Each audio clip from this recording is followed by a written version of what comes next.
Good evening,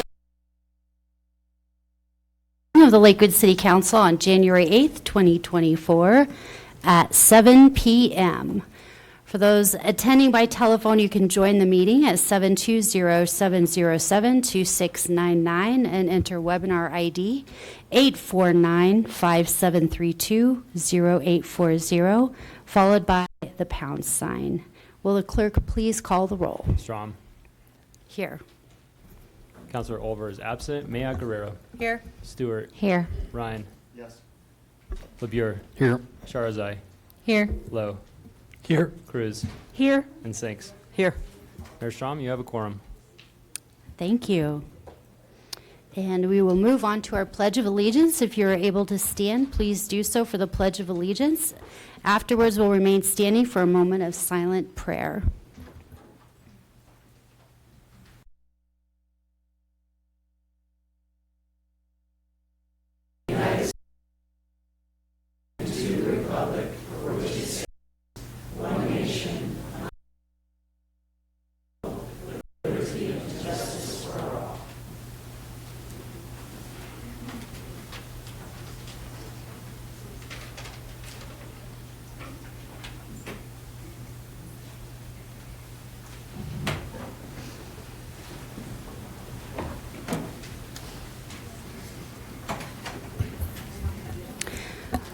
All members of the council have the responsibility to comply with the terms of Section 7.2 Prince B of the Charter and excuse themselves from voting on any matter in which they determine they have a personal, financial, or business interest.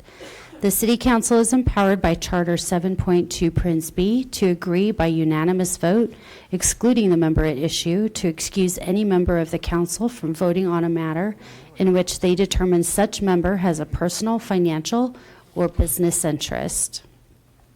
And with that, we'll go ahead and move on to our agenda item number 5 and the presentation from the Lakewood Advisory Commission with their year-end report. And for that, I'll turn it over to J. Rob, our city clerk, who will introduce. Yes, thank you, Mayor. With us tonight, we have Kate McBride, the outgoing LAC chair. Kate was chair for almost 2 years, and we're kind of sad to see her go, but she agreed to come back this evening and kind of recap what happened in 2023. Thank you. Welcome. Thank you. We'll hand it over to you. Hello, Mayor and City Council members. My name is Kate McBride, and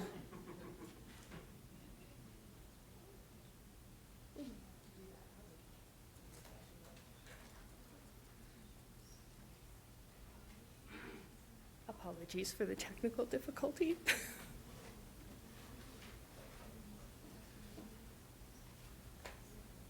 hello, Mayor.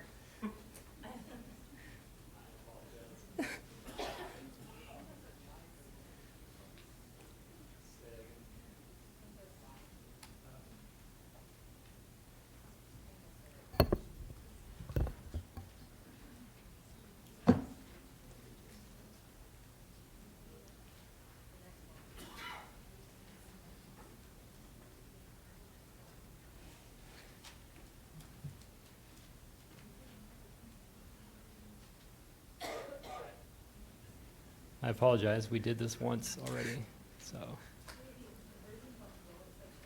Yeah. Oh, I can try it, but I think I opened up both. Hello, Mayor. Okay. I could try.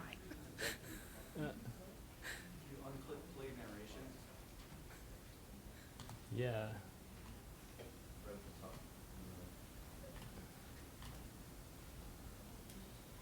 Oh, yeah, right here.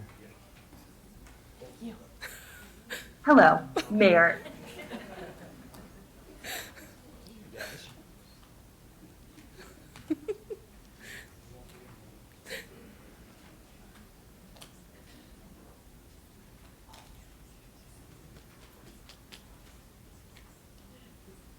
Can we show it in that mode? What's that? Like, just in this mode, not full screen? Oh, if you'd like. Otherwise, I'll just take the audio out. Thank you so much.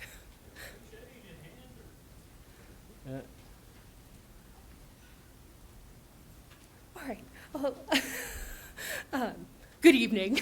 Thank you for bearing with my recording there.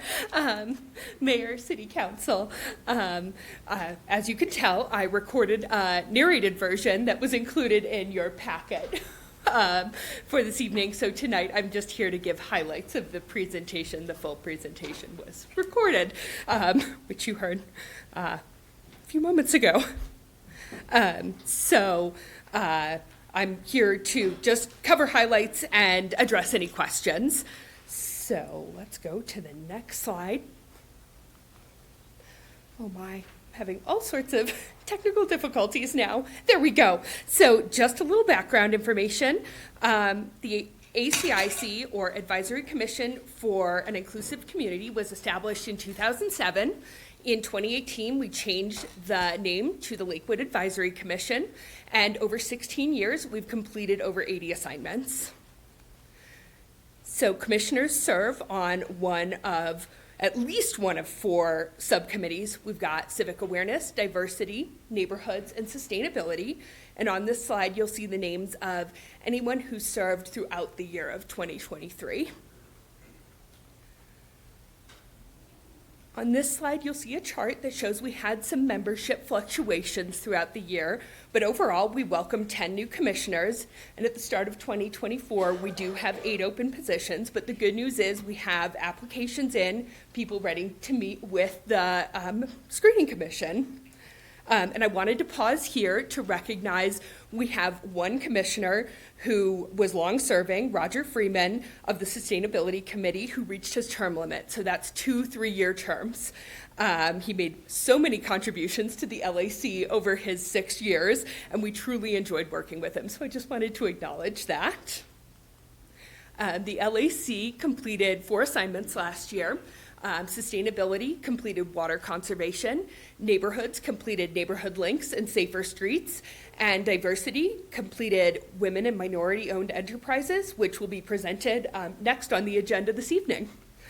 The commission has 2 assignments in committee, neighborhood noise pollution and green remodeling, and 1 project idea ready for council consideration at an upcoming meeting. Slides advance. We have a brand new executive committee that is ready to hit the ground running in 2024. You'll see the officers. We have our new chair, Melissa Kolsman, here this evening, and the others are ready to go. I know they're going to do a great job this year. And for anybody who's watching this live or the recording later on, where residents are welcome, encouraged to attend, watch a subcommittee meeting, a full commission meeting, learn what the LAC is up to. We'd love to have you join.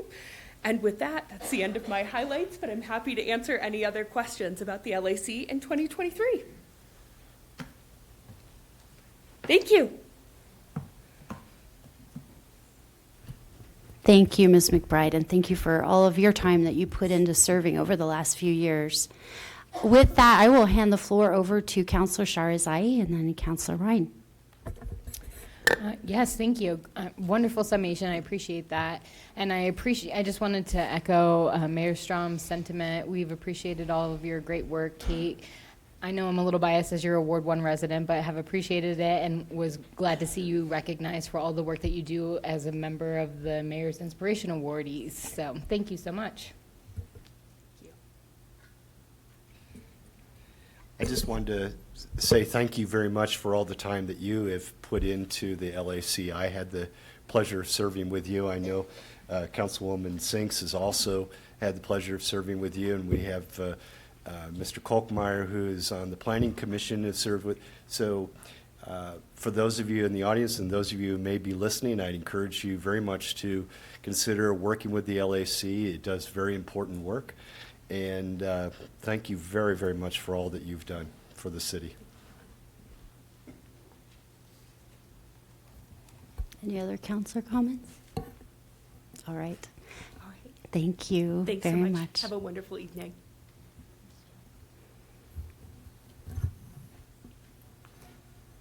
Thanks, Mayor. Next up, we have item 6, another presentation from the LAC concerning a research project on women and minority-owned businesses. And to give the presentation this evening is former LAC member Fernando Rocha, who is now serving on the Historical Preservation Commission. Thank you, Mayor, City Council. Hard to follow Kate. She's such a good speaker, and so let's everyone just lower our expectations a little bit as I get started. So this tonight I'll be presenting a presentation on women and minority-owned business enterprises, also known as WMBEs, and it's presented as part of the Lakewood Advisory Commission and the Diversity Subcommittee. And I am Fernando Rocha, as the clerk mentioned.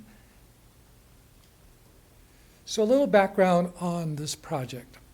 About a year ago, Councilor Sherazai asked, does the city need new or updated policies and procedures to ensure equitable access for women and minority-owned businesses to access the city's contracting process? So using that question, Councilor Sherazai wrote up a project for the LAC, and the project had 3 parts.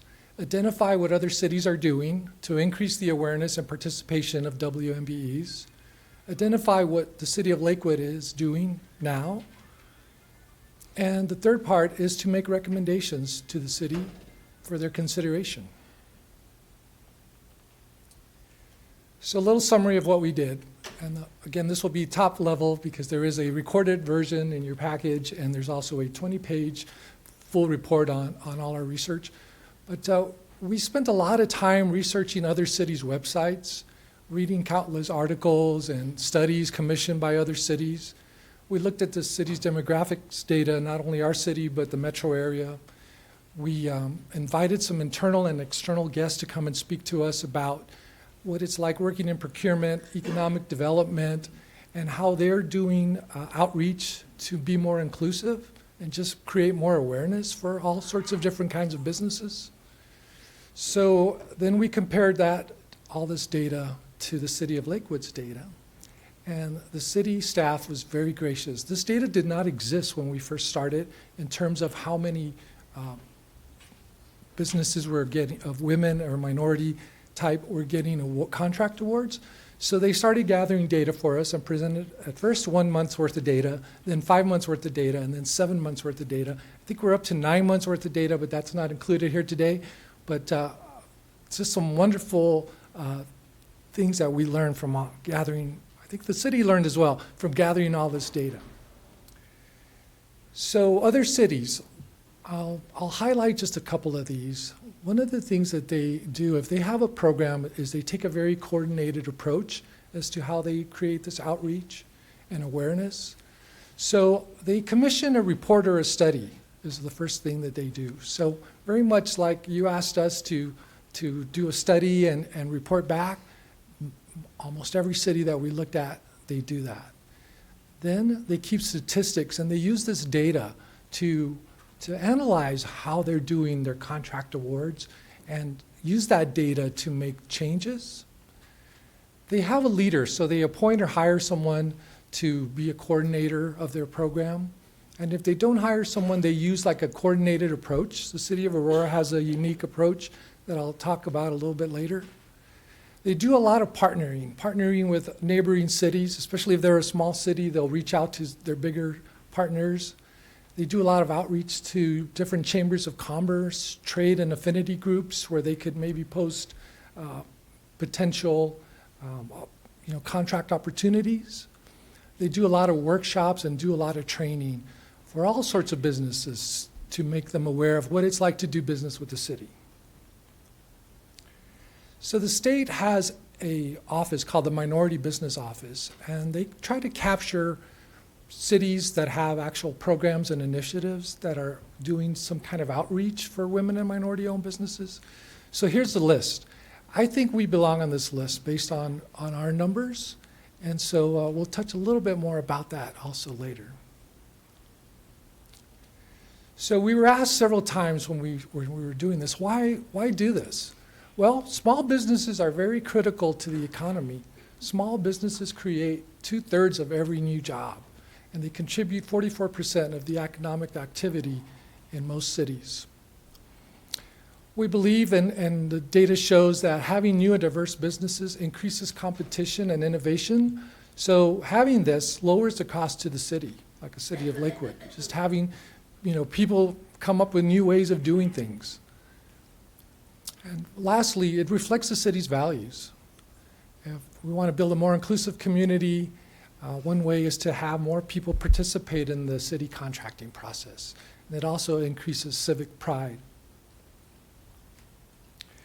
So the data, what you've been waiting to see. So how are we doing? Well, with 7 months worth of data, it shows that the city of Lakewood awards about 20% of their city contracts to women and minority-owned businesses. So if we separate them, let's see, this one only shows the women-owned, but 15.3% if we take all women-owned, whether they're minority or white women, is 15.3%. How does that compare with others in the state? The state awards 8.4% to women-owned businesses. And the reason I'm drilling down on women only is because the data was cleaner. Instead of trying to separate it just with women and minorities, I figured if we do an apples-to-apples comparison, it might be a little cleaner. So the state does 8.4%. The city of Denver, 5.3%. The federal government, according to the Small Business Administration, does about 4.6% annually awards to women. So the city of Lakewood is already exceeding what others in our neighboring surrounding communities do, what the federal government has as a goal. Most people start at that 5 to 8% as a goal, so we're already exceeding that in the city of Lakewood. So more good news on the city of Lakewood and the things they're doing. The city of Fort Collins did a study that said, they asked their residents, what would encourage you to participate in city contracts? And they said more training and workshops. We want to know what it's like and how to do it, actually. So the city of Lakewood already does a lot of workshops and has a lot of training opportunities. So we wanted to recognize and give a shout out to the economic development team. They're doing a lot of outreach already, a lot of training and workshops, peer-to-peer mentoring. There's a funding program called Jumpstart that funds, new businesses and businesses that have not yet quite started, but they've got a great idea. So it's a little competition that the city has to award some funding to these new businesses. And one of the things we looked at early on was, there's a lot of great resources out there on the city website. We need a website translator, and that did not exist when we first started this. About March, April timeframe of last year, the city now does have a website translator, so you can get it in multiple languages, all that information. If you are interested in maybe, submitting a proposal to do business with the city.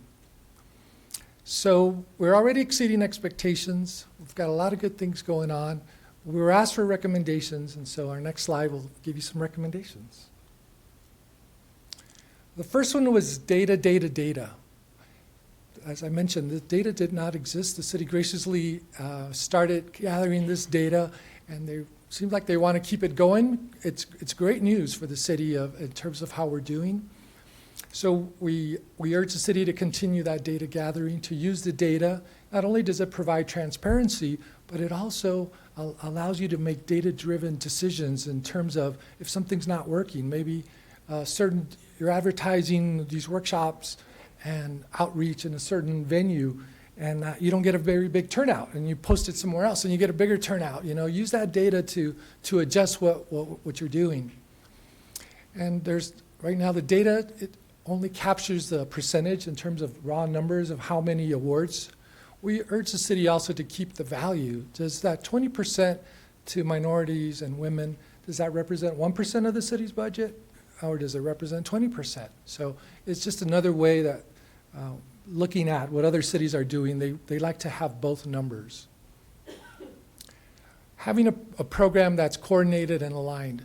So the city of Lakewood may not want to hire someone to, say, champion this progress or program, but what the city of Aurora does is they take maybe 3 or 4 of their department heads, for example, the head of their procurement and the head of their economic development team.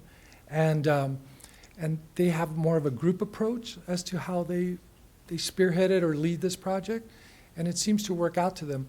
But one of the things that I envision is that this person, whether they rotate the leadership or one person acts as the spokesperson, is they could reach out to this minority business office in the state and let them know these are all the things that the city of Lakewood is already doing. And we want to be on that list too, because our numbers are as good, if not better, than every other city out there. So it's one suggestion or thought that we could do that. We want to make our residents smarter and richer. Let's have more training, more workshops, more outreach, encourage more business to participate, of every type of business, not just minority and women, but veterans groups, disabled groups, the LGBTQ community. Let's encourage more businesses to participate in the contracting process. And then partnerships. We had guest speakers come out to us from the city and county of Denver. We also had a person from Jefferson County come and speak to us on what they're doing. They are willing to partner with us. The city and county of Denver, they have a very well-funded program. It's very robust. They're willing to share with us. And I think they want to hear from us. We're going to share this presentation with them, and I think they're going to be surprised maybe of how well we're doing, even though we're not on that list of having a program. So I think we're going to get requests for some of our city staff to come and speak to their groups in terms about what we're doing and how maybe they can do some things differently or better. Early on, before we had all the data, we saw that cities establish aspirational goals. So these are not mandates or requirements. They're just more, wishful thinking. Here's what we would like our contract goals to be. We left them in here even though we're already exceeding the goals for women and minority, but we also thought, what if we add other groups? Veterans, disabled veterans, disabled Americans in general, the LGBTQ community. We're going to need some aspirational goals as we get started, including those groups. So in our report, there's more recommendations, and I'll just jump to the middle bullet there. If you see something that you like or you want more research, to steal a line from Ghostbusters, who are you going to call? Call the LAC. We're here. We're willing to do more study and research for you. The reason a lot of us joined the LAC is because we like that. We like doing the research, and we've learned. I'll speak for myself. I've learned so much on the different projects that I've worked on, and it's kind of fun. And I've met some really good people. So, anybody out there who's thinking about joining the LAC, I highly recommend it. And the last thing is that partnering. Yes, let's partner. There are people out there wanting to partner with us. Let's partner more with them.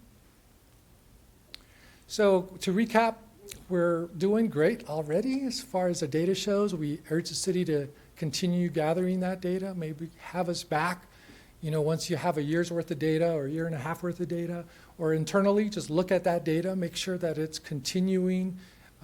If not, use that data to do something different, to try something different. And let's not just because it creates opportunities for women and minorities, but I think this is even more inclusive. The way the city of Lakewood is doing it and the way they're doing their training and workshop is much, much broader, and it is more inclusive. So there's a lot of really good things that are already happening. A report and presentation like this is not possible without a lot of people participating. So first, the city of Lakewood, Mary O'Halloran, the procurement supervisor, Holly Bjorklund, J. Rob, Isaac Lopez-Rael, all from the city of Lakewood. Just tremendous help in helping put this together. Marika Sitz from Jefferson County just came out and spoke to us, and just a wealth of knowledge of how what she's doing specifically for Jefferson County.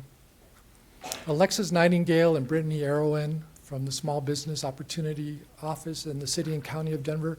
Again, a very robust program, and the things that they shared with us and the fact that they're willing to partner with us I think we should take advantage of some of this outreach and partnership that people want to do and help us make our program even better.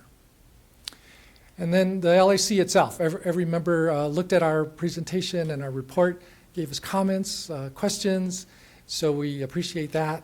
The LAC Executive Committee, especially a shout out to Kip Kochmeyer and Kate McBride for that additional contribution and support that Kate is such a good leader, always willing to help us and give of her time so graciously. And the Diversity Committee members who wrote this and made this possible, Claire Dixon, who is here and is our current chairwoman for the Diversity Committee, Sarah Griffin, who's also here, Lisa Overall, myself, now Councilor Glenda Sinks, and Nate Whiteman. So with that, that's it. What questions do you have for us? Thank you for bringing such a shining example of what the Lakewood Advisory Commission does. For those of you in the audience or listening online that really enjoy going deep on research to help solve problems and challenges that we have around our community, and you guys are an amazing tool. Thank you for all the time that you put into to make imagination of this project. Thank you, Mayor. Thank you, Mr. Roca. This is a wonderful presentation, and appreciate the time and the thoughtfulness that went into putting this together. So a couple questions, and I have actually a lot of questions, so maybe we'll circle back to me, but there's been a real emphasis in the report, and I understand that the original data available to you was only 1 month, and then the city was able to provide 5 months. And with that, it reflects a 19% RFP procurement for women and minority-owned businesses. But I guess my question for staff is there like a high and low season for RFPs? Did we happen to catch this at a time that maybe doesn't reflect the whole picture? Yeah, I am not sure about the ebbs and flows of RFPs and different seasons or cycles. Obviously, there's construction season, but I can't really speak to that. But we can circle back to council on that question. Great, thank you. And then where are RFPs located? I think I understand that we use BidNet for procurement, but are there other places that folks can access this information who are interested? Is it varied by what the RFP is related to, or are we only using BidNet similar to what the city and county of Denver is using? Right. I believe we only use BidNet, but I'm not sure. Thank you. What we'll do this evening is gather these questions and ask our CFO to respond so that we're not just kind of pitch hitting here and not completely sure about the answers in terms of those processes. So what we'll do is we'll send these questions to our CFO, Holly Bjorklund, and ask her to respond in written form, and we can post those answers online for the public. Wonderful, thank you.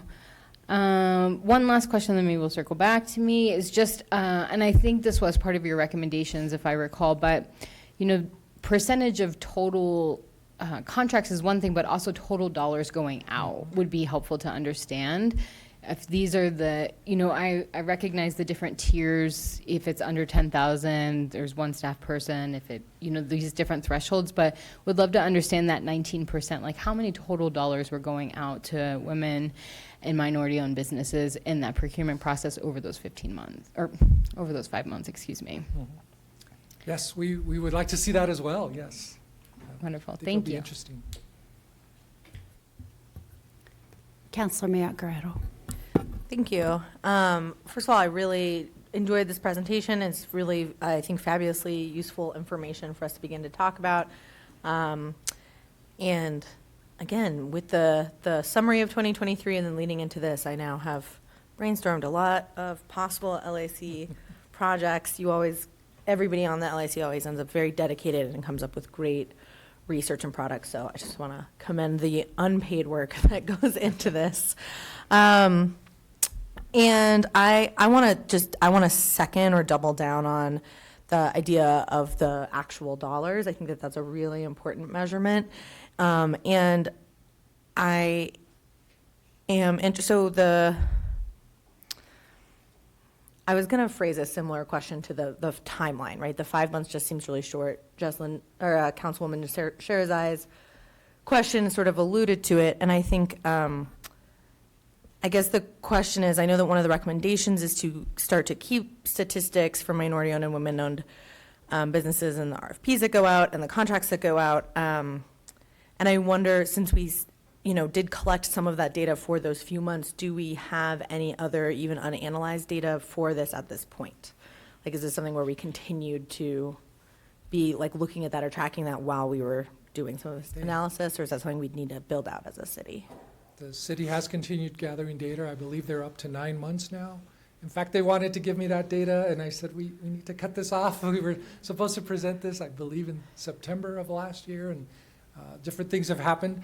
But yes, there is, I think, up to 9 months worth of data now. So it's getting, I think, more. Most cities don't do anything with it until they have a year's worth of data. And a lot of them actually wait for that 2-year mark before they actually start making any changes. So we're getting close. We're getting very close. Yes. That's fabulous. Thank you. Councilor Ryan. Thank you very much. I also had the pleasure of serving with you, and so thank you very much. This is a fantastic project, and you can tell the detail that you guys put into it and all the time in it, so thank you. And some of these questions may be more to go into what our city manager mentioned, gathering some of our questions and then coming back to us, and they're more of a process. You mentioned that your preference would be that we'd have a single person who would be in charge of this, but you I appreciated the other, I think it was Aurora that you mentioned, has that unique, so I would love to hear from the city as to what that model would look like, as opposed, and I assume that we're going to be going forward with collecting data in the future here. And so I'd love to see that this is not just a one-off project. And then the communication piece. So communicating, you mentioned we're doing well, and we need to let people know that we're doing well, and that one of those people is the state of Colorado. It'd be nice to make sure that they're aware of what we're doing and partnering with other folks on that. And so I'd love to hear more from the city staff on that. And then how are we letting people know about these tremendous workshops that are out there and available? One of the things I would love for us to do is, as a city, is to be more entrepreneurial, make sure that people know that this is a great place to do business, and this is a piece of that. And I don't know that we're doing as good a job as we can communicating the wonderful work that our city staff is doing, not just so much to pat ourselves on the back, but to let people know this is a good place to do business, and here's how you can do business here in Lakewood. So I would love to see from the city staff, and I apologize it was more questions for our city manager than from you, but again, I applaud you for all the detail and all the work that you put into, you and the team put together, and I look forward to hearing more from the LAC in the future. So thank you. Thank you. I'll just add that I don't know if it's part of your package, but the city did put together a response to our 5 recommendations, and I would say that they were very supportive of our recommendations, and it was a partnership in a way, because I think we both learned from each other. The city of Lakewood does not do set-asides, but I think what you touched on, Councilor, was the workshops and the training are very broad-based. And so that broad base is bringing in a lot of different business owners and entrepreneurs who want to do business with the city. And in turn, that is reflective of our demographics. So it's a twist maybe on what other cities are doing, but I think it's a very positive thing that's happening. So,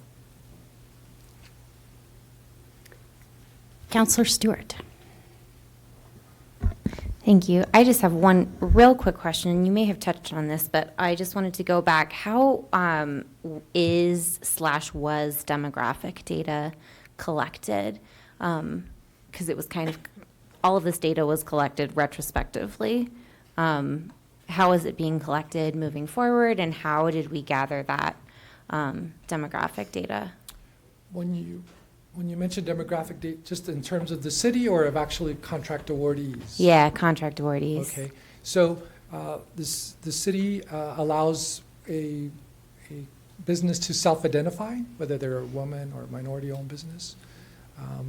So that's how it was captured. And there's when you submit an RFP or proposal, you get to check a box to which one you want to self-identify as.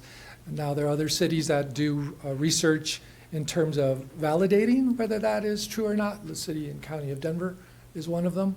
The city of Lakewood is not doing that at the present time, so it was all self-identified. Councillor Lowe. Thank you, Mr. Roca.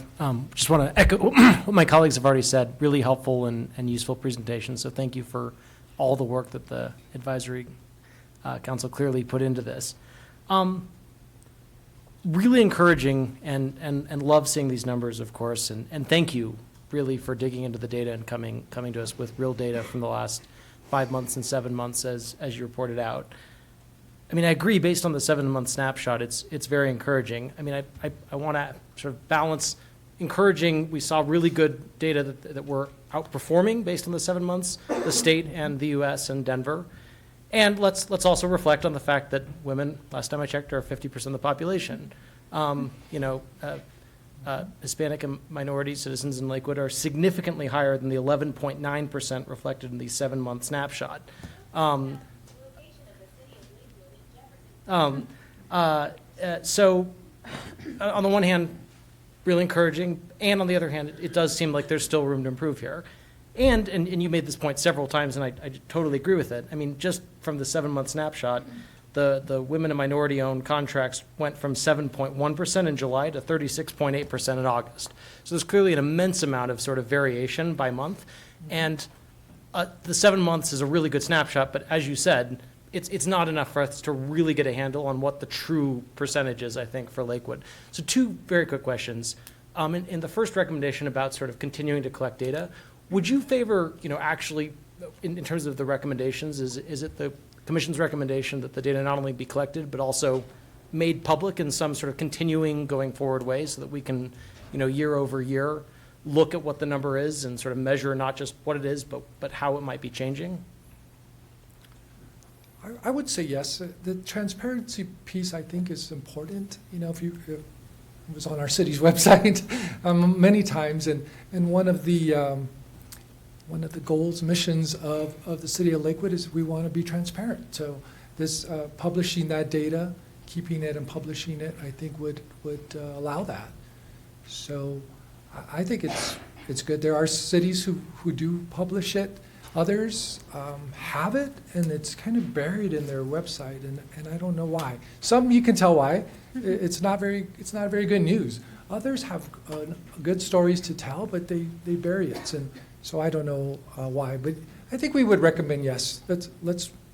It's a great story, but what if it wasn't? Then I think that sometimes the ability that we're working on something and getting things done. Is very reflective of, I think, of our kind of like that Colorado spirit of we're really to put our heads down and get the work done.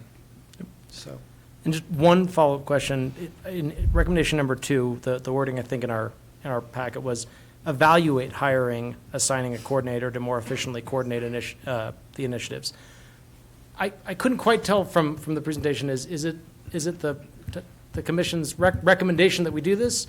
Or we should take a serious look at it, but y'all at this time are stopping short of recommending that we have a full-time position to lead this. That's fair. We're stopping short of making that a full recommendation because when we ran into the model of the city of Aurora, we thought, well, maybe there isn't a budget to hire another person. So they did a twist on it that I think works well for them and may work well for Lakewood. So it's a way to maybe try it to see if it works.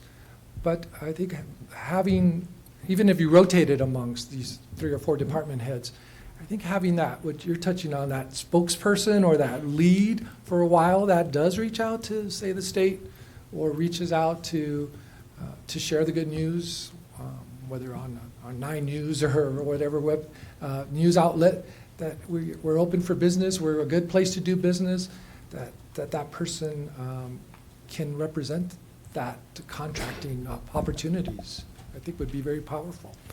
Thank you, Mr. Roca. Just as we're collating sort of follow-up for the CFO, for what my 2 cents is I do think it would be really useful to sort of, in a year or so, be able to look at what this data looks like after 12 months, 18 months, 24 months of data, which I think will be an even more statistically valid sample. Thanks so much. If I can add one more thing to your earlier statement is, yes, the city of Lakewood has a little bit over 50% of the residents are women. And if we look at demographics data of who owns businesses in the whole state of Colorado, 40% of all businesses are owned by women. So it goes down a little bit. And then if you look at businesses who provide goods and services that a city like Lakewood would be interested in, that number goes to 20%. So we really dove into some of this data, and it's not just, that's why we encourage slicing and dicing this data in a lot of different ways. And gather more of it, because it does allow you to drill deeper into what looks like, well, why can't we make the 50%? Yeah, you probably won't, because those numbers are not really there. Thank you. And Councilor Cruz. Thank you. Yeah, just want to echo everybody's thanks for all of the work that you and the commission put into this. I think it was really it was interesting to read and a great learning experience for me too, and totally am on board with wanting Lakewood to be a part of those list of peer-sized cities in Colorado who have these types of programs. So thank you for your work kind of leading up to that being a possibility for us. The one question kind of I had was with regard to kind of language outreach and some of what you all learned from other cities on that. I saw, yeah, and you mentioned, the use of translators on the website is one means of kind of improving that outreach. And, I definitely think that's a great first step, but we know sometimes these like AI translators don't always do the best job. But also, we want to make sure people are supported in the process of applying and whatnot with language outreach as well. So I was just curious if you learned from other cities like Aurora, which I know has, people who speak so many different languages, on how they support, multilingual applicants or, members of the community and kind of moving through the full process of contracting and workshops and whatnot. Yes, thank you for that question. They also have a website translator, and you're right, some of them are good and some of them are not so good, and especially when it comes to technical language or procurement language or legal language, the translators are easy to trip up at the moment, but they're getting better. One of the things the city of Aurora does, they do the workshops and training. They try to have, meeting people where they are. So there's a group called the Women of Denver who are women entrepreneurs. So they provide a lot of mentoring and almost like peer-to-peer support. So they will invite, I think, one of them to come and speak to them. So maybe a woman might feel more comfortable talking to another woman about their business and how they want to get started. I believe they have on their staff people who speak, Spanish and different languages, so they'll invite them and conduct maybe not the whole workshop in a different language, but to try to pair up a person who may need extra help in a different language.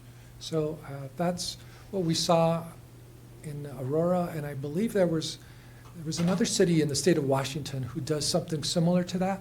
They try to have someone that speaks a different language if that is needed, to have them there. So that seemed to work for them anyway. It's a good start. Great, yeah, thank you for that response, and would definitely be interested too, kind of as this process moves forward, of how that language access is included too. So thanks. Councilor Sinks. Thank you. I thought I had pushed my button earlier and didn't, but Yes, so I was on this subcommittee. When did we start? Spring of '22? Do I remember that right, or was it? It was, I believe it was like a year ago. I'm going to say February of 2023, maybe January. Yeah, and I certainly didn't put in the hours that you put in, and Sarah and others in the committee. And I liked your quote, we like doing research. And not only do you like doing research, but you like doing scholarly research. Just really hundreds of hours that were put in on this. Because you don't just say, let's have Jefferson County diversity, equity, and inclusivity people come and talk to us. No, there's lots of phone tag, and there's all, okay, how about schedules, and just hundreds and hundreds of hours. So it was really great to see how all of this developed, and again, such a great presentation, so thanks for that. And then to the city, as we're thinking about, well, can we have a dedicated person or a half-time person or whatever? Well, maybe we start with asking, and some Jefferson County staff person meet with our staff or something like that, to build upon the presentation. And so that's another idea I wanted to throw out. So thank you. It was a joy to work with you all on this, and we're really proud of the project. Thank you. Thank you. Counselor Shars, aye. Yes, thank you.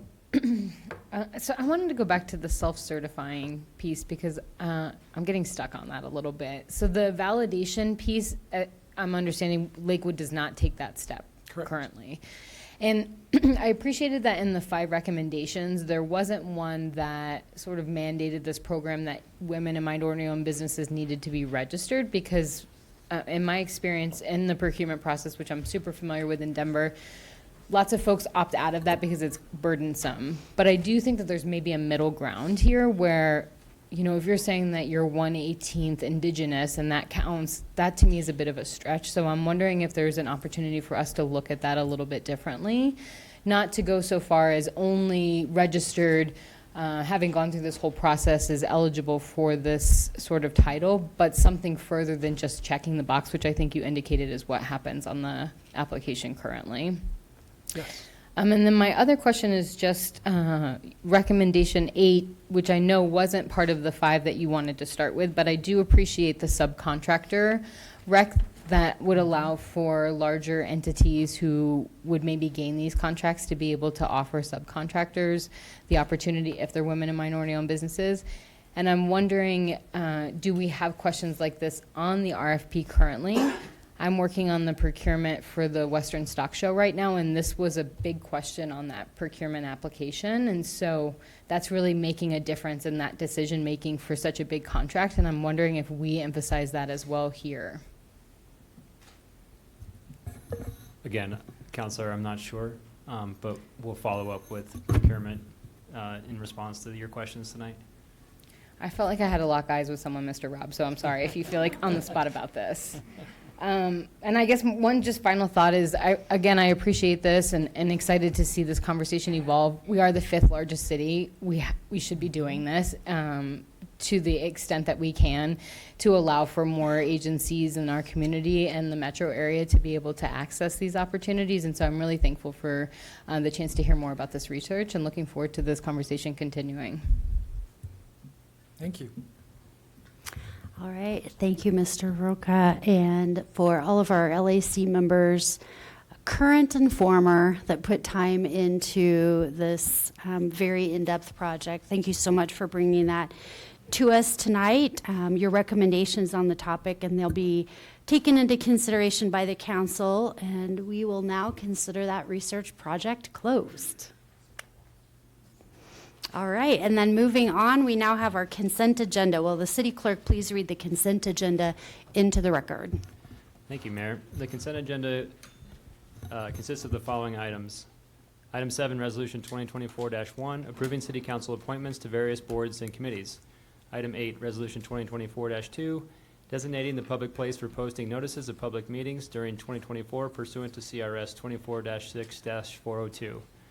Item 9, ordinances O-2024-1 and ordinance O-2024-2, amending Title 9 of the Lakewood Municipal Code to comply with recent state legislation affecting municipal prosecution of acts constituting crimes of domestic violence on first reading. Item 10, approving minutes of the city council meetings, city council regular meetings of November 27th, 2023 and December 11th, 2023. Okay, and with that, we will go ahead and open public comment on the consent agenda items. I'll note that there was one comment left on lakewoodspeaks.org, and I have no residents signed up for comments on agenda items 7 through 10. Last call for any comments on the consent agenda this evening in person. And how about any online?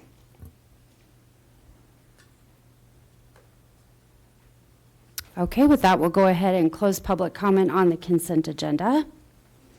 At this time, sorry, I apologize, losing my place.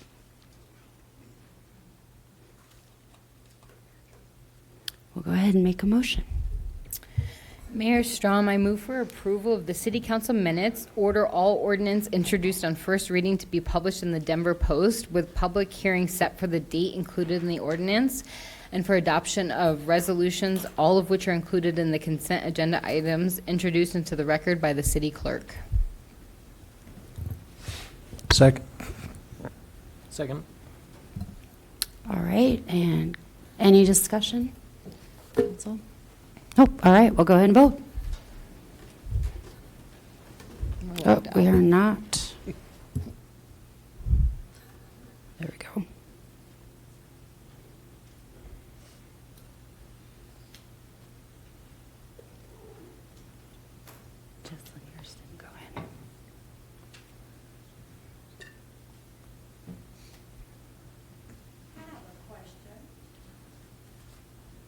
Okay, and with that, the consent agenda passes. Passes 9-0. 9 yeas, 0 nays. Okay, and we'll go ahead and we'll move on to our next item, item number 13. Are we? Or item 12. Okay, thank you. Will the clerk please read item 12 into the record? Item 12, Resolution 2024-3, appointing the Mayor Pro Tem of the City, of the City Council of the City of Lakewood. I will now open the floor for Mayor Pro Tem nominations.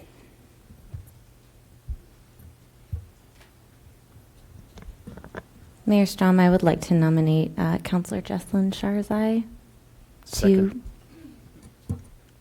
Any other nominations from the floor? Can we have a formal motion? And a second.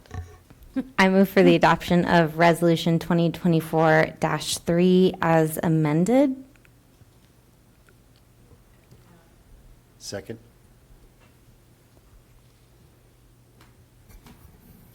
So as amended would mean filling in Councilor Sharzai's name Okay. into the resolution, which is, it's just a blank right now. Okay. For clarification.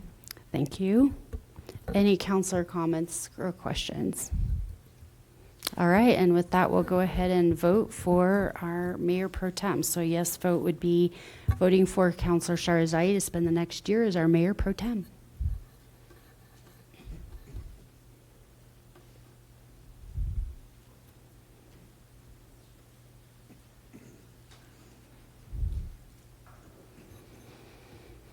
And that passes with 9 yeas, 0 nays.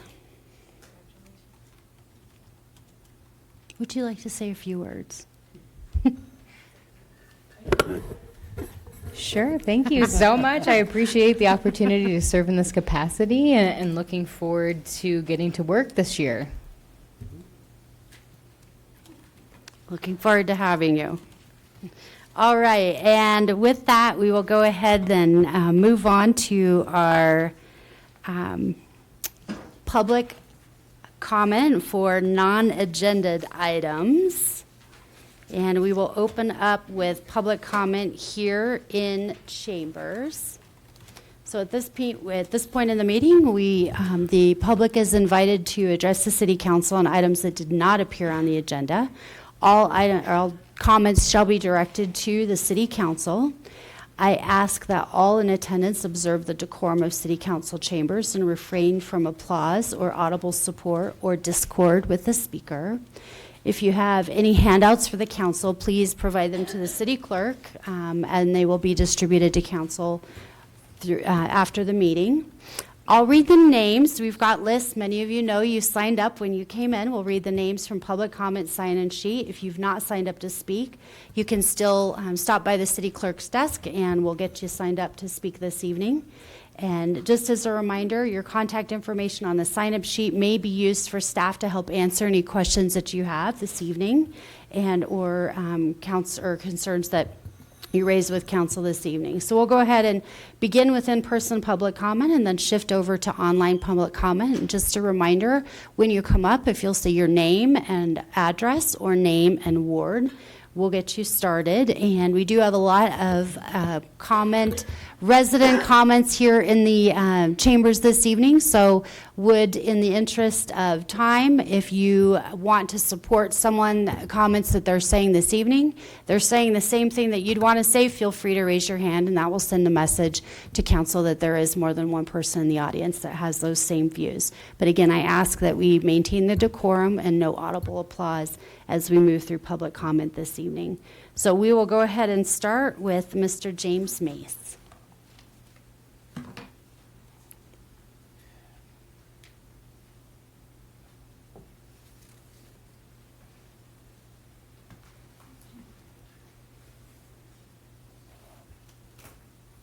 Give me 3.2 seconds, Mayor, please.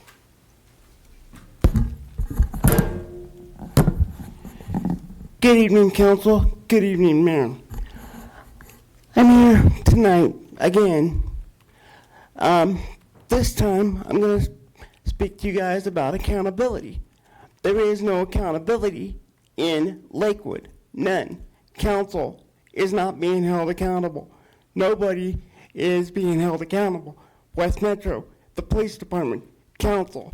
I am sick and tired of people coming to me and myself, especially for people that have mental and physical challenges. Mayor, I think you were wrong by changing the order of public comment, and I'm going to come out and say it directly. I think this whole council was wrong. Public comment needs to be moved up because there's some of us that can't wait until you guys get these long agendas done. And I've been here for many years watching agenda after agenda after agenda. Mayor, this is not fair. And I would really appreciate it if you guys would, especially when there's people with wheelchairs, walkers, think about changing it up. Thank you.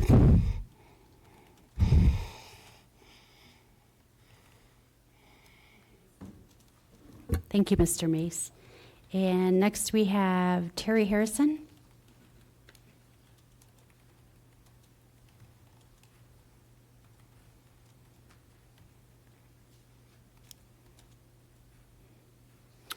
All right, no Terry Harrison in chambers?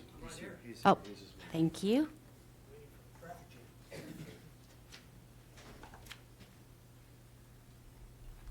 Seven years ago, when we were unfortunately let go at the White Fence Farm when they had the flood, I came before the council here asking that our model railroad group, the Platte Valley and Western Railway, if the city could help us out. Mayor Paul and the council at that time hooked us up with the 40 West Arts District, and we're over there now. But we've got some good information and good news for the council and for the city.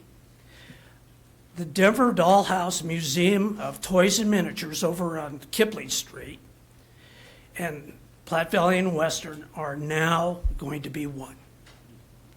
okay? Councilman Stewart was talking about making Lakewood a viable place for business. We're in the business of making Lakewood a viable place to recreate. And with that in mind, I am here on behalf of myself and Wendy to invite the council, we've got the handouts over here with Mr. Rob, to take a look at these and come see what we're going to be doing.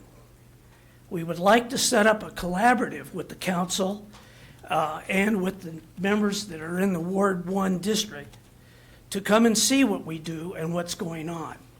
Because we're in the process of developing something that is of great, I feel, great value for the city.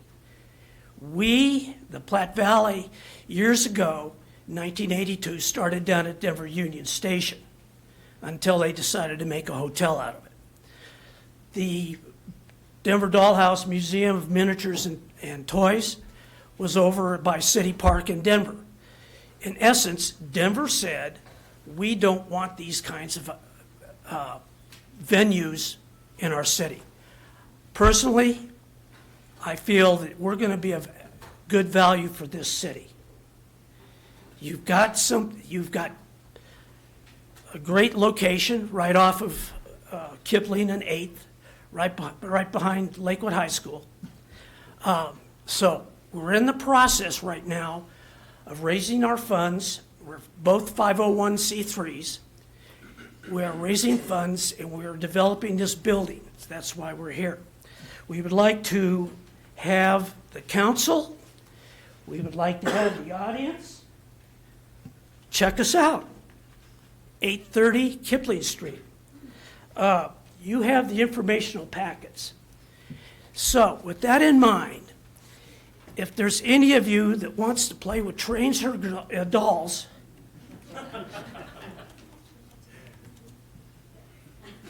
come and see us. We're here. I play with trains. My associate plays with trains. We're right now over at the 40 West Arts District, but the space is too small. Wait till you see what we got. If you are new to Denver, you missed out on what we had down at Union Station. But I can guarantee you, we're going to be back. Thank you. Thank you. Tom Dirth, and then we'll have Barb Kolkmeyer.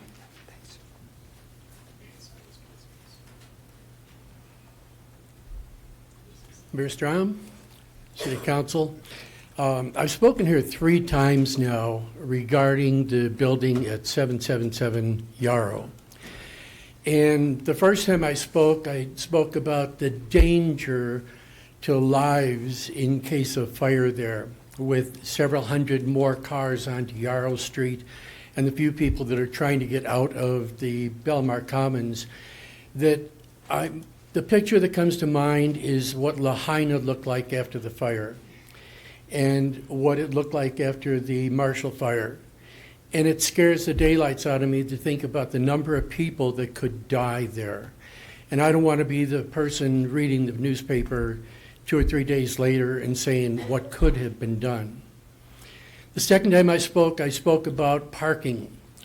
That we know full well that whenever there's all these new apartment buildings that people have to pay for parking, they prefer not to pay for parking, and they will park on the street. Yarrow Street cannot handle that. There are no adjoining neighborhoods for us to go into to park if we have to park our cars out there. Most of us have garages in the place where I live, but there are people that have trucks and they have vehicles that they need for their work that they have to park on the street. If they can't park there, they have to park those expensive trucks with all their materials and equipment in other areas of the city because we can't park in any of the lots that are around there. That's a danger for those folks, and these are tax-paying, law-abiding citizens that right now can park on our street. The third time I spoke here, I spoke about the birds and how the taking down the trees is one big issue, but it's far beyond that. The number of years it's going to take to build that building and the amount of disruption that will happen to all of the wildlife that is going on in that beautiful park is in danger. More death. But this is a different kind of death now. We have seen pictures of the facade of this building. It's beautiful. Somewhere else. I saw yesterday for the first time an overview of what the building will look like in that plot. Not a facade, but how much land it takes up. It's going to be an absolute behemoth sitting there in this beautiful park. And it reminded me of a commercial that was on television several years ago where there was pollution all over. And there was a Native American standing there, and they zeroed in on him, and the first thing you saw was a tear coming out of his eye. I dedicate that tear to all the people who love that park and for the lives that we can possibly save if we take action now. Thank you. Thank you. Barb Kochmeyer, and then we'll have Kip Kochmeyer.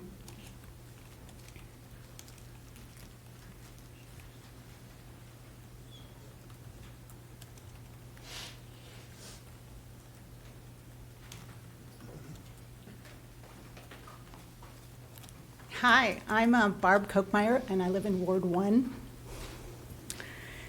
I'd like to talk to you this evening about the immigrants arriving in Lakewood.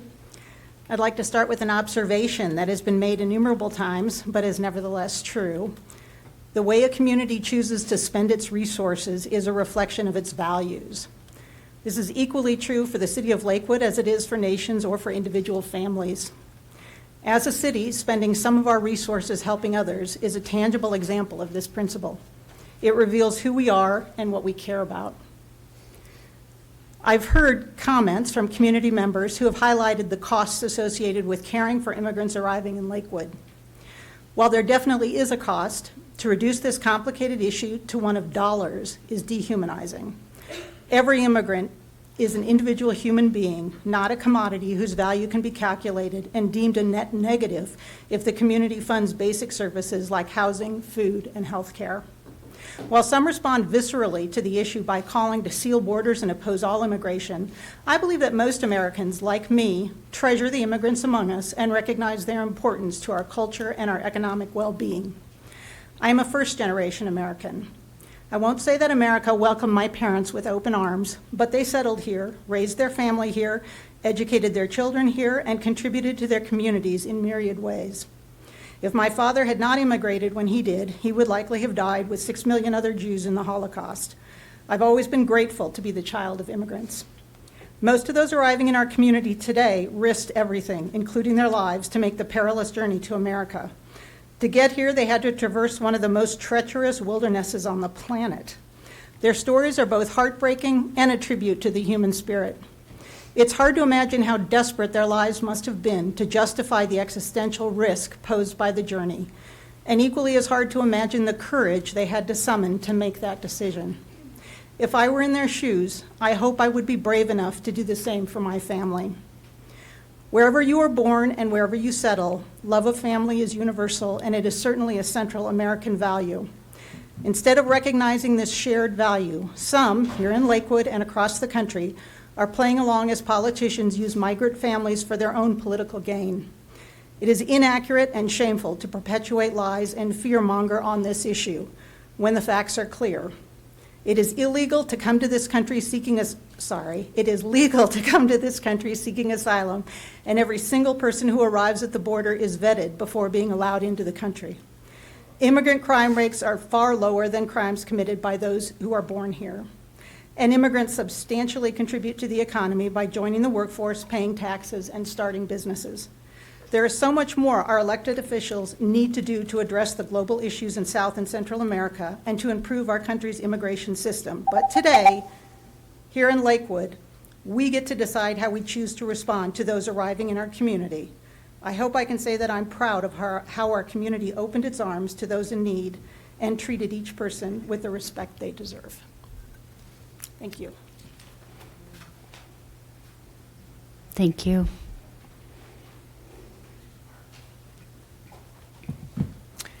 Thank you, Mayor. Council, Kip Kochmeyer from Ward 1. I'm not sure that I can add much to what Barb expressed. It really is, I think, the essential message. It's about the humanity of these people that have come and are seeking to join us here in Lakewood. I actually was extremely heartened by the comments on Lakewood Speaks because while there were a few that did not have a measure of kindness and compassion, the vast majority articulated exactly what I think this city is about, which is compassion for those that are in such a desperate case. Obviously, the migrants coming now are exactly like us. They have families. They want to work. They have a dream, and they're willing to work hard to advance that dream. I've had the opportunity through my Quaker meeting to assist a number of migrant families, and I'm very proud of the fact that we have settled migrant families here in Lakewood. These are folks that are working extremely hard. The meager assistance we give them, which is some initial clothing, some food stability, we assist with rent, but they are out there working and trying to be productive members of the society as generations of immigrants have come to this country before. There is one way that the current migration individuals coming into the country are different than us, that have been lucky enough to have lived here for quite some time. They are fleeing persecution, violence, corrupt and broken societies. They truly deserve to have what America is offering. We live in a free country, which means that we all get to choose our values. We can choose to be selfish, or we can choose to be charitable. We can choose to welcome others, or we can choose to treat them with suspicion. We can choose to treat every single human being with dignity, or not. I am so proud of this council, who I think is dedicated, and this city is dedicated to providing assistance to those individuals that deserve our assistance, not our scorn. And I applaud you for that. Thank you. Thank you, Mr. Kochmeyer. We've got Adrian Hannigan and then Glenn Newell. Hello, ladies and gentlemen of the council. I'm very grateful to be here. My name is Adrienne Hannigan, and I'm at 12300 West Alabama Place in Ward 4. Congratulations, sir.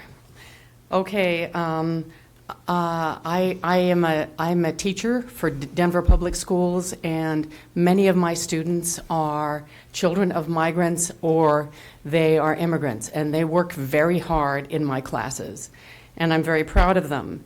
And I just happened to read a Lakewood Speaks public comment from a Lakewood resident that I knew regarding migrants. The letter was very disappointing to me and demonstrated a lack of compassion and Christian charity. I don't know what the solution is for the border and for the flow of migrants into Denver. This public comment denigrated them and struck me as cruel.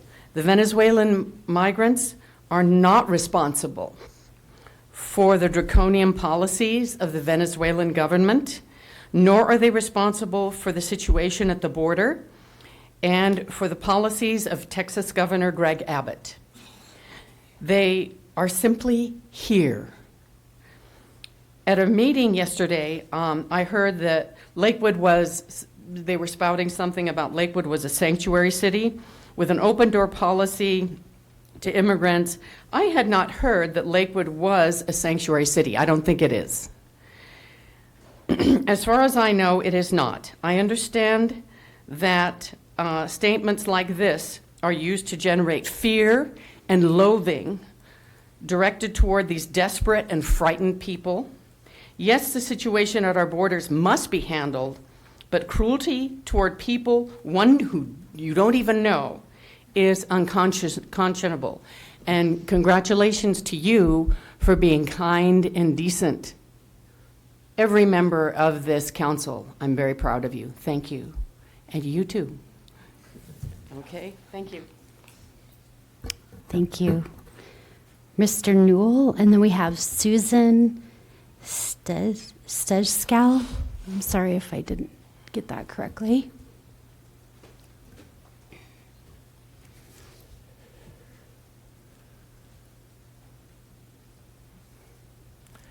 Honorable Mayor, estimable City Council members of Lakewood, good evening. My name is Glenn. I live in Ward 2. Pleased to meet you. I want to start by mentioning that my remarks this evening are very different from what I had originally planned. I had originally imagined a humorous top 10 list, which I hoped would draw attention to the situation of our emergency shelters in Lakewood. But as I spoke with friends and partners, I realized, first of all, there were way more than 10, and second of all, it's just not really funny. I also want to be sure that and say that I have seen genuine progress and desire on the part of the mayor and council to move forward on the very serious issue of how to assist our less fortunate community members. We still have a long way to go, but I am grateful and encouraged by the progress that I have seen.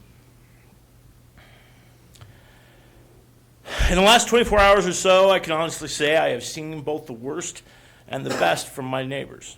I've witnessed overt, frank racism and hateful ignorance.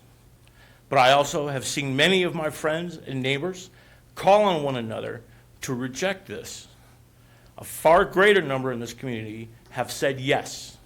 We want to help the tired, the hungry, the poor, the immigrant, the unfortunate. And we reject the idea of excluding and even exporting innocent people in need. So I stand before you this evening to thank you, first of all, for your work and your concern and your compassion.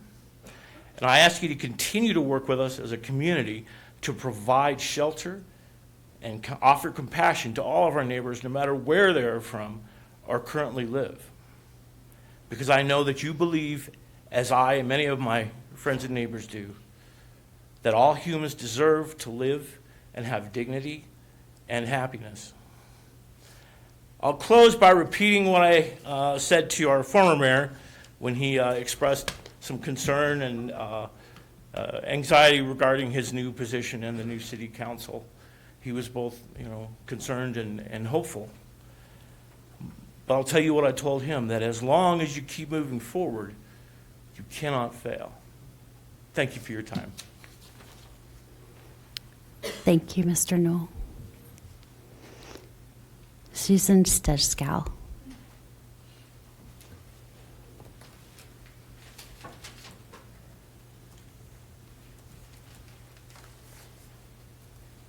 You did pretty good with it. Thank you.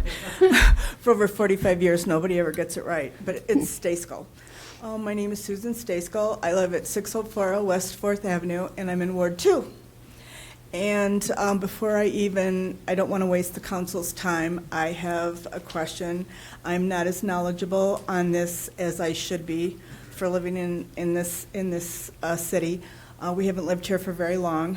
I wanted to know if the building that is proposed has already been accepted by the council to be built the way it is. Have they already been accepted?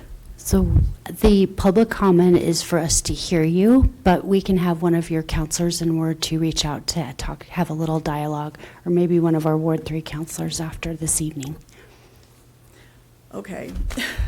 I lived in Arlington Heights in Illinois for a very long time, and my mother-in-law lived in a condo building where there were 50 condos with 50 parking spaces.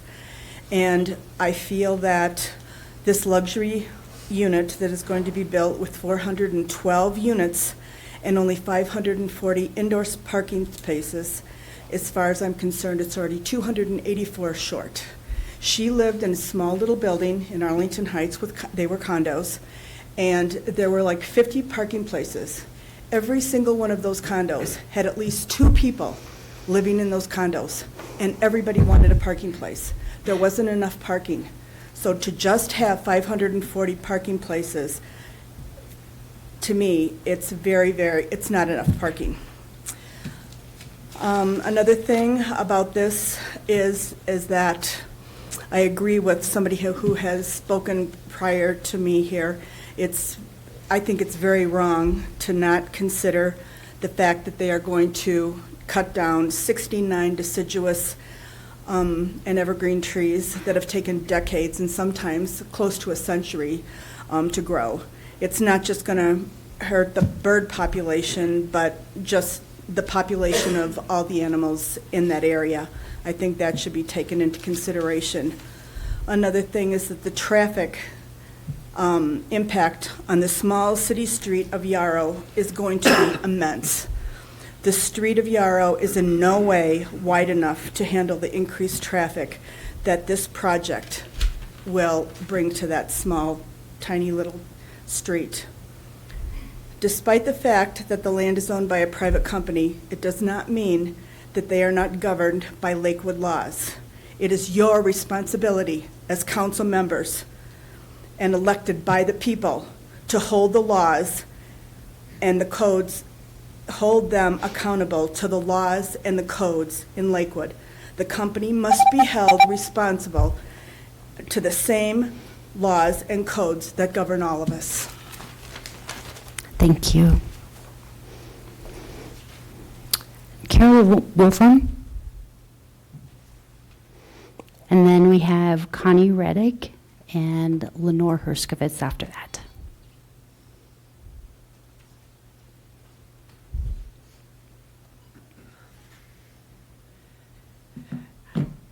Hello, all, and thank you for the opportunity to speak to you tonight.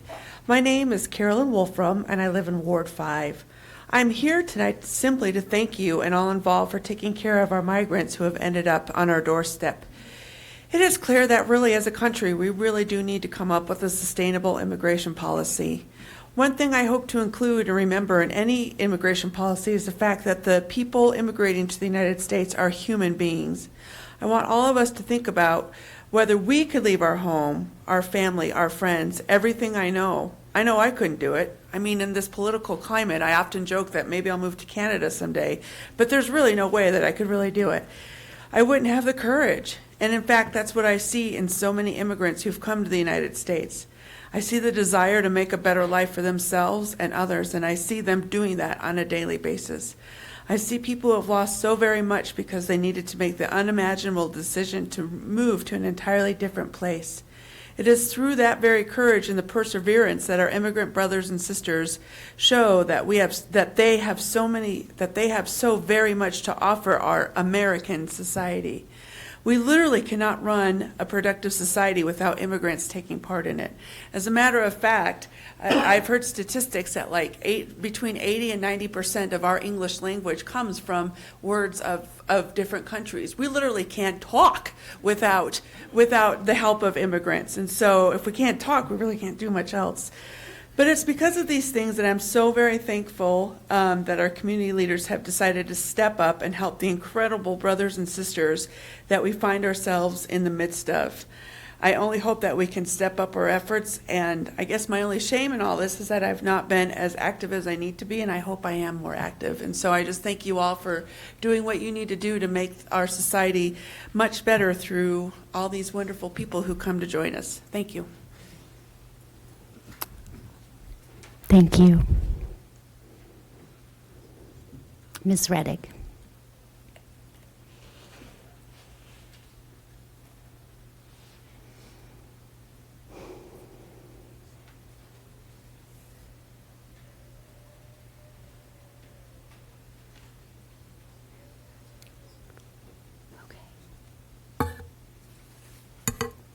Good evening, City Council. And after hearing everybody here about immigrants, I was born here in Colorado, and it seems to me that I have been here for 5 years coming to you for help because you sit here and pray to the Lord and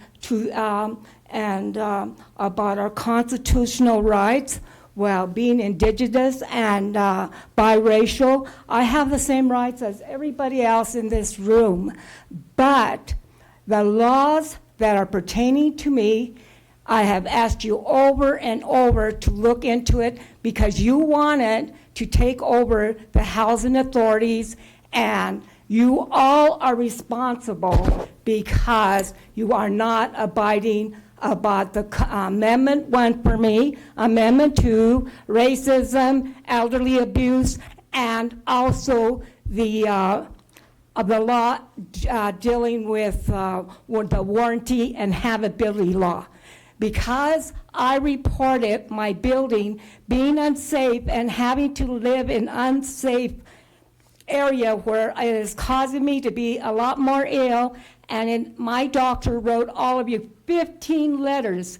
And I'm from Ward 3. I came to Rebecca, and I also came to other people on this panel.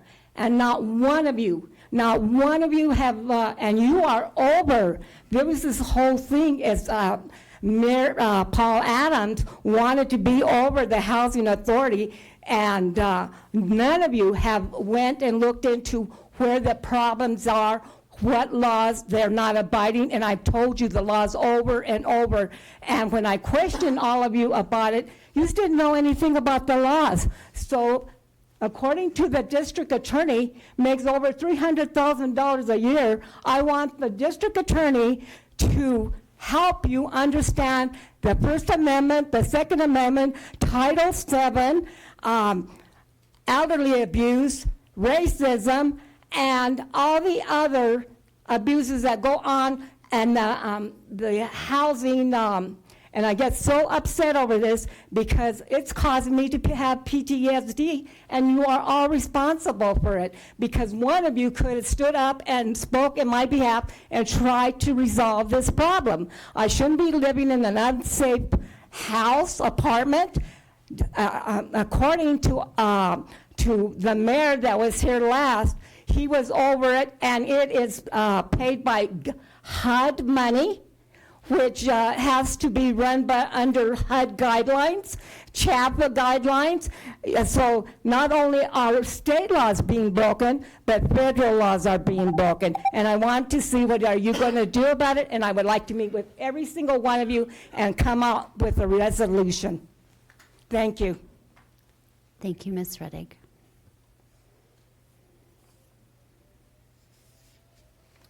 We have Lenore Herskovitz and then Carol McCoy.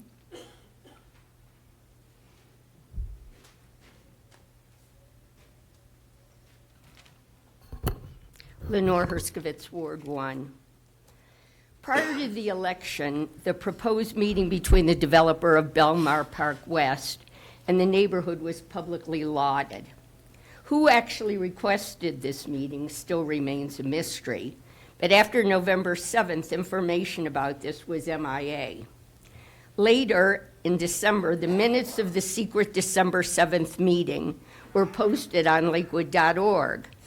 Other than the facilitator, all attendees were anonymous, including those from the planning and community resource departments. This gathering was orchestrated by the city. The note-taking was done by the city. Yet these appointed city participants remain nameless. Why? A veil of secrecy dominates decision-making in Lakewood. Constituents find out what is happening after it is too late to have meaningful input. There seems to be no accountability whatsoever for the Director of Community Services, who decided that an outdated in lieu fee rather than land dedication was in the best interest of the public. No accountability or consequence for using a fair market fee from 2018, when property values have skyrocketed since then. Was no one aware that the fee per acre used in June 2018 had actually expired on December 31st, 2019? This fee was to be updated annually. It wasn't. Where is the oversight? A council review of this ordinance was supposed to take place no later than December 31st of last year. This was mentioned during general business at the October 23rd council meeting as a reminder. The deadline could easily have been met by setting up a special meeting, as they did last year to address the city manager's contract. But it didn't happen. Who is responsible for this negligence? As city councilors, you're elected to report our voices and our concerns to a staff that often ignores our efforts to communicate with them. You need to promote transparency and accountability. How much parkland and revenue has been lost here because of lax governance? Who is responsible for this, and why are there no consequences? Complacency is not acceptable, but I do want to thank the counselors who took the time to respond to my emails and inquiries, and to those of you who took action regarding Belmar Park concerns. Thank you. Thank you, Ms. Herskovitz. And then we have Carol McCoy and then Kinley. Hi there, Mayor and Brumdale. council members. This is my first time coming before you. My name is Carol McCoy, and I'm with Ward 4, is where I live. I'm here to speak on behalf of Belmar Park. The Denver Post on December 31st, I'm sure many of you read the article, referred to it as a beautiful urban oasis. And it really is a surprising park to find in the middle of the city, and surrounded by the city offices. I urge you, there's been others that are going to be speaking a little bit later and others that have spoken before at several other meetings.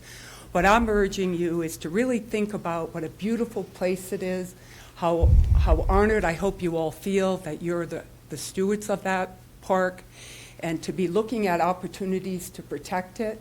I understand that the private land is adjoining it. There was an opportunity in the past, and there may still be an opportunity for the city to acquire that land. I understand that you're pretty far down the road with this current development. In the article, the editorial in the Denver Post, they did urge the city to look at opportunities for mitigation. It is a very unique property. It made me proud when I first came to Lakewood over 30 years ago, and I was just blown away to see such a beautiful place. And you really are the stewards of this park, and I urge you to be really try to step back. I know sometimes I worked in government myself that you get feeling that, oh, the decision is just too far down the road, we can't pull it back. What can you do at this point in the process to step back and look at mitigation, look at maybe a lower profile development, and also look at the city of Lakewood rules and regulations that maybe need to be changed for the future to empower you to be able to make wise choices for the current residents of the city, but also for future generations, along with the unique wildlife that partake and enjoy that area. So I'm just urging you to please step back, try to grab yourselves to think about what can we do at this time to protect this area, and really work with the developer to try to get mitigation associated with this development, because the apartment building is not a unique resource. What is unique is Belmar. And the article itself pointed out that the city had its opportunity in the past to protect it, to buy the land, to rezone the land. You still do. So you do have some things in your toolbox that you can use to protect this very important area. So thank you very much, and I appreciate the opportunity to share my views. Thank you. Kinley Brunsdale. Okay, all right, thank you. And John Urshel? Herschel?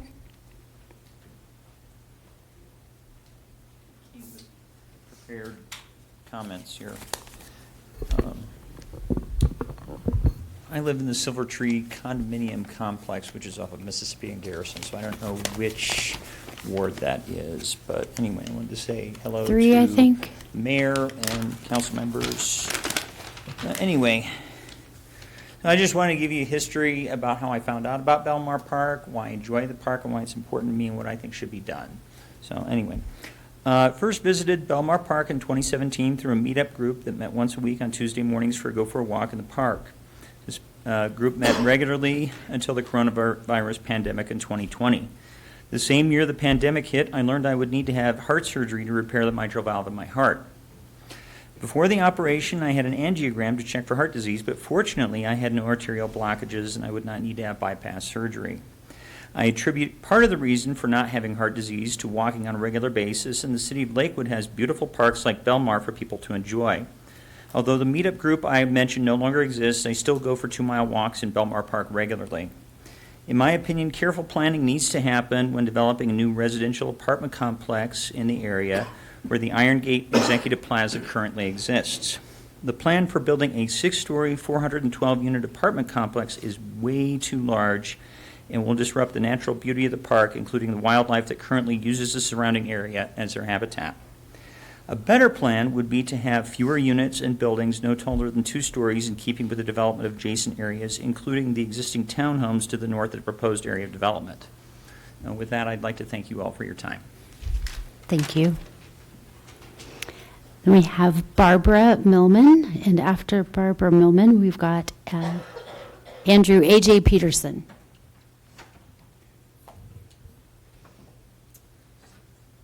Good evening, Mayor and council people. I'm Barbara Millman in Ward 2.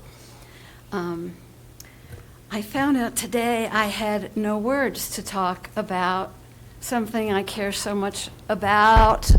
How's that? Is that better?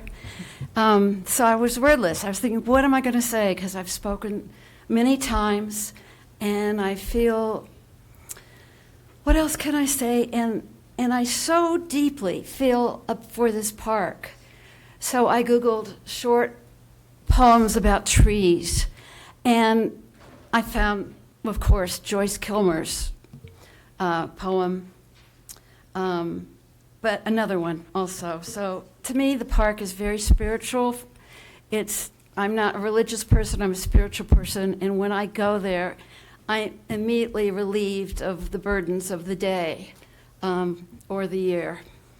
So here is a poem by Annette Wynne, titled The Friendly Tree. I found a place beside a friendly tree where I'll hide my face when the world hurts me. For the tree will never hurt. I shall love it to the end. I shall have a dear, dear name. The name is my true and silent friend. I speak for the trees, all of them in the park.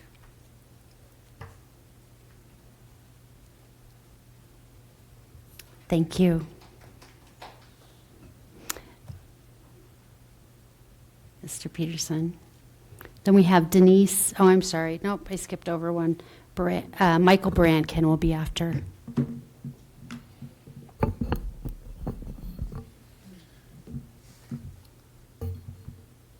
Hello and good evening. My name is Andrew Peterson, or AJ Peterson. I'm a credentialed arborist in Denver with a background as a residential planning specialist. First, I want to say thank you to the council for taking the time to hear our concerns tonight, and I hope you all had a wonderful holiday season. Last time this council met, I spoke about all the benefits mature trees provide for the city, people, and other living organisms within. Tonight, I would like to build on that and pivot towards the what-if scenario of all but 7 trees being clear-cut on the property at 777 South Yarrow Street.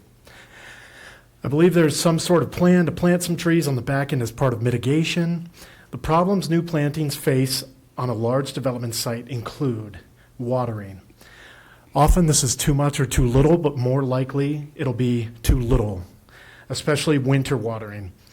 This is unknown to many in the metro area, and large developments typically don't have the resources to water a bunch of new trees. They usually blow out their irrigation systems by Halloween, and maintenance technicians can't keep up. There's too many trees to water. But that would be quite a sight to watch them carry a bunch of 5-gallon buckets all over the property. So, nonetheless, another problem that newly planted trees face: long establishment periods. Often 2 to 3 years for establishment to set up that root zone. But a 2.5-inch or 3-inch tree at planting can take even as long as 4 to 5 years to establish, meaning that tree needs a lot of water in those first 4 to 5 years. Another thing that I would like to talk about, we call right site, right species. This gets missed a lot because xeric species are not even truly xeric at times in Colorado's intense dry conditions. And then they get placed in a rock bed. They limp on for a few years and everyone scratches their heads as to why they died. It's typically dry root zone and lack of water. Improper planting practices. Often trees are planted too high or too low where the root flare is buried completely. This suffocates the root zone because trees need a lot of air, pore space for them to survive. Sometimes the cages are even left on ball and burlap plantings in these massive communities, developments. Bad site prep. This is a lack of mulch or soil shearing from bad digging, which creates compacted edges of the planting hole and can cause roots to girdle. If you don't know what root girdling is, if your roots cannot penetrate the edges of the planting hole, they'll start to circle in the hole and choke each other out. That's called root girdling. All right, I'll just jump to my conclusion. In short summary, my goal is to educate the council and the citizens of Lakewood on the deal they are being offered by the developers of the property aforementioned. The canopy of living and preservable trees is worth roughly $395,000. To be clear, that's the living trees. That value was calculated using the ISA Rocky Mountain Region appraisal guidelines. It will be hard to get the return on investment if many newly planted trees struggle. Thank you so much for your time. Thank you, Mr. Peterson. Michael Barankin. And then we have Denise Pierce and then Amber Varwig. Mayor Strom, members of City Council, my name is Dr. Michael Barankin. I live in Ward 1, and I've come to speak in favor of supporting immigrants in our community because it is quite simply what makes this country great and what has made it great for so long. My great-grandfather arrived into this country just over 100 years ago after being ferried from Ukraine through the Austro-Hungarian Empire, what is now the Czech Republic, by whatever they called a coyote in Austria those days. He caught a boat from Bremen, Germany, and arrived in Philadelphia, Pennsylvania before his 13th birthday. He arrived in this country illiterate in 4 languages: Yiddish, Ukrainian, Russian, and English. He spoke these languages, but he couldn't read or write. He went on to get an education here, start businesses, and defend this country, earning a Purple Heart in the process. His son was one of the first Jews to go to Princeton and completed his graduate work in mathematics by working on the Manhattan Project during World War II, earning a certificate of appreciation from the then Department of War. His grandson, my father, earned a PhD in linguistics and contributed to education for his entire career, and I, the 3rd-generation PhD in my family, now teach chemical engineering at the Colorado School of Mines. In just one generation, my father's family went from an illiterate immigrant seeking asylum from the pogroms in Ukraine to a PhD who worked for Albert Einstein to end the Second World War, with subsequent generations of good tax-paying Americans contributing to society in a variety of ways since then. My mother was born on the territory of Hawaii to 2 civilian personnel on an American Air Force base. Her mother was born on the same island to Chinese immigrant parents who came to Hawaii looking for a better life. Despite facing racism, the obstacles of learning a new language, and discrimination at that time, my ancestors eked out a better existence in this country to have their descendants flourish, because this country has always given immigrants a chance. We don't shut our doors to them, but rather we welcome them with open arms, and they make us stronger for it. I won't get started on the details of the broken federal immigration system and all of its flaws. Needless to say that because my wife is an immigrant herself, I have had intimate experience with it. In fact, she's an active member of this community serving on the LAC. Anyway, despite the fact that we were already married and both doctorate educated, it was neither expedient nor cheap. And this whole time, she was not allowed to be gainfully employed until we could, and we found we needed to hire a lawyer just to get it done. But despite this country's failings at the federal level, We have the opportunity to do something as a community, as the city of Lakewood, to support immigrants and refugees to this country, and I just feel we can't turn our backs on that. To do so is to turn our backs on our own community's future. So I saw that there were over 50 comments in support of this on Lakewood Speaks as well. So please stand with me or with us in support of Lakewood's future. Thank you. Thank you. Denise Pierce, and then Amber Varwig.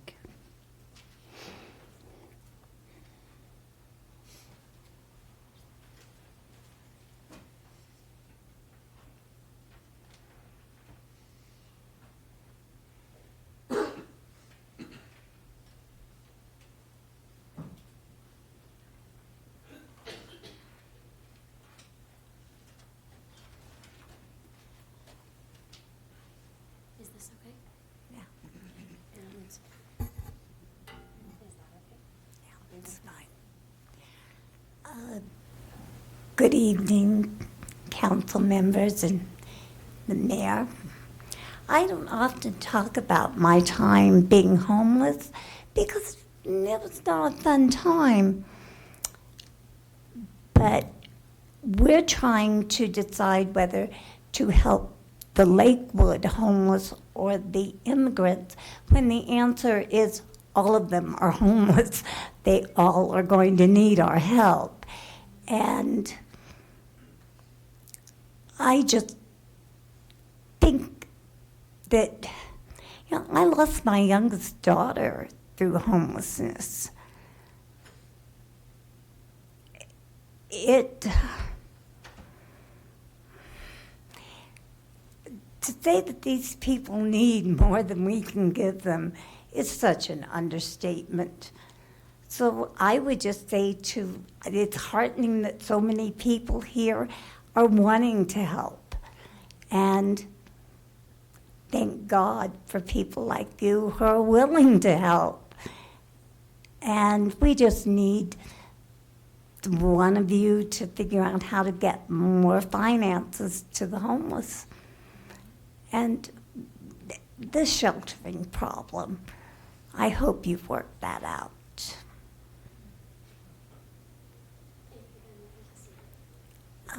Thank you. That concludes what I have to say, Amber. You can go next.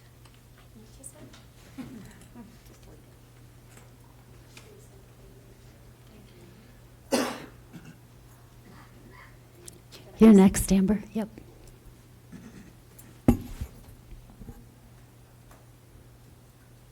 Hi, my name is Amber Varwig, and I'm from Ward 2. So I'm not going to come in front of you and ask for help because I think we know who I am and where I stand on this, right? Like, we know that I think we should help. But, saying you should help, that's such a broad statement, right? I'm originally from Colorado Springs. Now, I don't know how they do things anymore, but we ran from there for a reason. You can go to at the time, you could go to a food bank once every 3 months. So people starved to death, obviously. There were problems that people maybe didn't care about then. And it's good to be in front of people that I know do care about these things now. But the reason I'm standing here is because homeless people are homeless people, regardless of who they are. And they deserve, no matter who they are, they deserve certain things. So to help us all, we need some porta-johns around town. Because believe me, whatever we might pay for that, it's worth what we don't have to clean up for having gotten it. And it's a matter of dignity. Do you want to pee in an alley and hope to God nobody catches it on video, that you're not the next meme? Because that's a real thing that happens, and it's disgusting anyway, right? Like, nobody wants to do it, nobody wants to find it, nobody wants that to be a situation. But we have more people than we have people who are willing to let them use public restrooms. So if we don't do something, it's going to get pretty bad. We're going to need trash cans set out for people. We're going to need access to food. We're going to need access to shelter and survival gear for when shelter isn't possible, because we're still working a lot of things out. And I'm bringing this to you guys now because it may not be at a breaking point for some of these things yet, but it won't take very long. We're getting more people all the time. Because I certainly have seen the coordinated effort with people in my group and people from migrants and all across, and all I can say is, yes, we should help. But this effort shows me that we're all capable of doing more. And I think that we can all step up, and I'm speaking to everybody right now, we can all step up and recognize that the humanity in one brother or sister is the same as another. And it doesn't really matter how we got into this situation. What matters is there are those of us who can help people in that situation and help people out of that situation. I don't ever want to see somebody else's sister or daughter or uncle or father die for circumstances that, with a little bit of help and a little bit of funding, a little bit of will to do so, that never had to happen. And I want to thank all of you for everything that you guys have done and talked with me about and worked with me, to understand and trying to get sheltering and things figured out, because I say this all the time, and I know it's from Willy Wonka, but we are the music makers and we are the dreamers of dreams. We decide what happens. And ultimately, this moment right now and the moments that follow decide who we are. If you will turn the stranger at your door away, that's who you are. It doesn't matter what your qualifier is. It doesn't. That's who you are in that moment. And I just know that we're better than that. I want to thank you all for being so kind to immigrants and to the homeless. And I just want to see us make progress on that going forward. Thank you so much. Thank you. Next up, we have Regina Hopkins, then Joshua Comden, and then Gail Hamilton.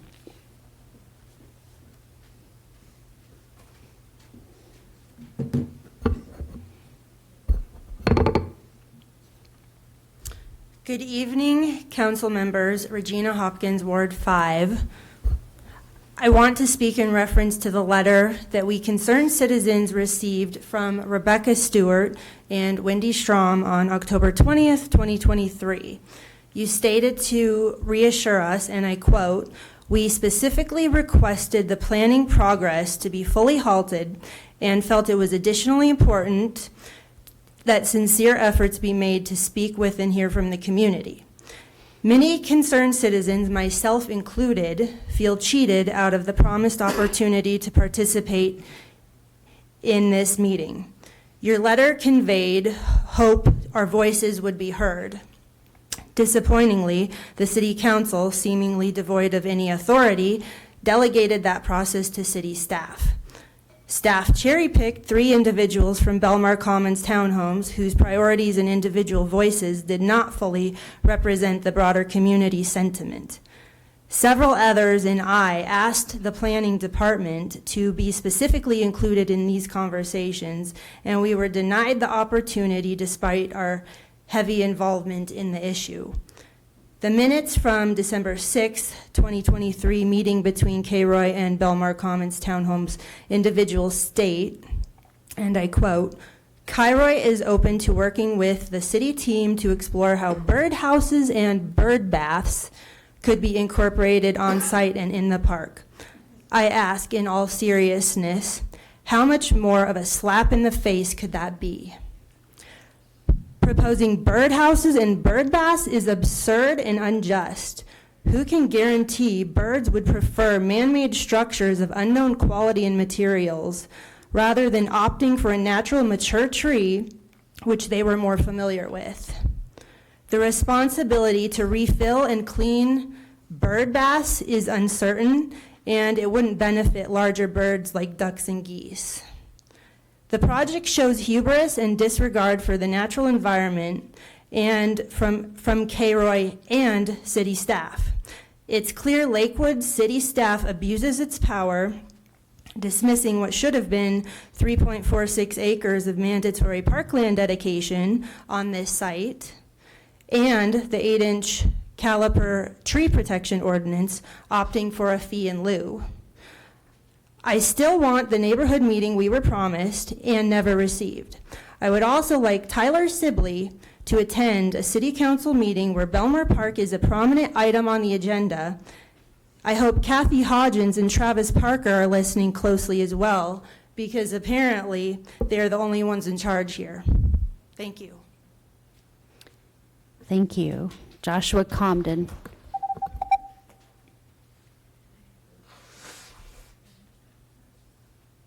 Hello, I'm Josh Comden from Ward 1, and I want to talk to you about just homelessness in general. We have a large population of unhoused people, and now with the immigrant population that's come in, we have even a larger amount of people that needs help. I've even seen this personally every Saturday. I go to Joy's Kitchen to grab some of their rescued food. And I use it to make chili and all that when we give out on Fridays. And I bring these 3 teenage boys with me. And so I've seen how things have changed there because there's a lot more people that need help. And I think we need to step up as a city, as a community, and I've seen lots of people step up, bring people into their homes, just like kind of random groups of people come together to go down to the encampments to give out food and all that. So I think we need to pull together more resources. I know the budget is not a very fast process, and that's going to take we're going to start talking about next year's stuff. So I think it's a good idea we start thinking on the long term, but in the short term, we really need to step up and get as many resources out there as we can. Thank you. Thank you. Gail Hamilton.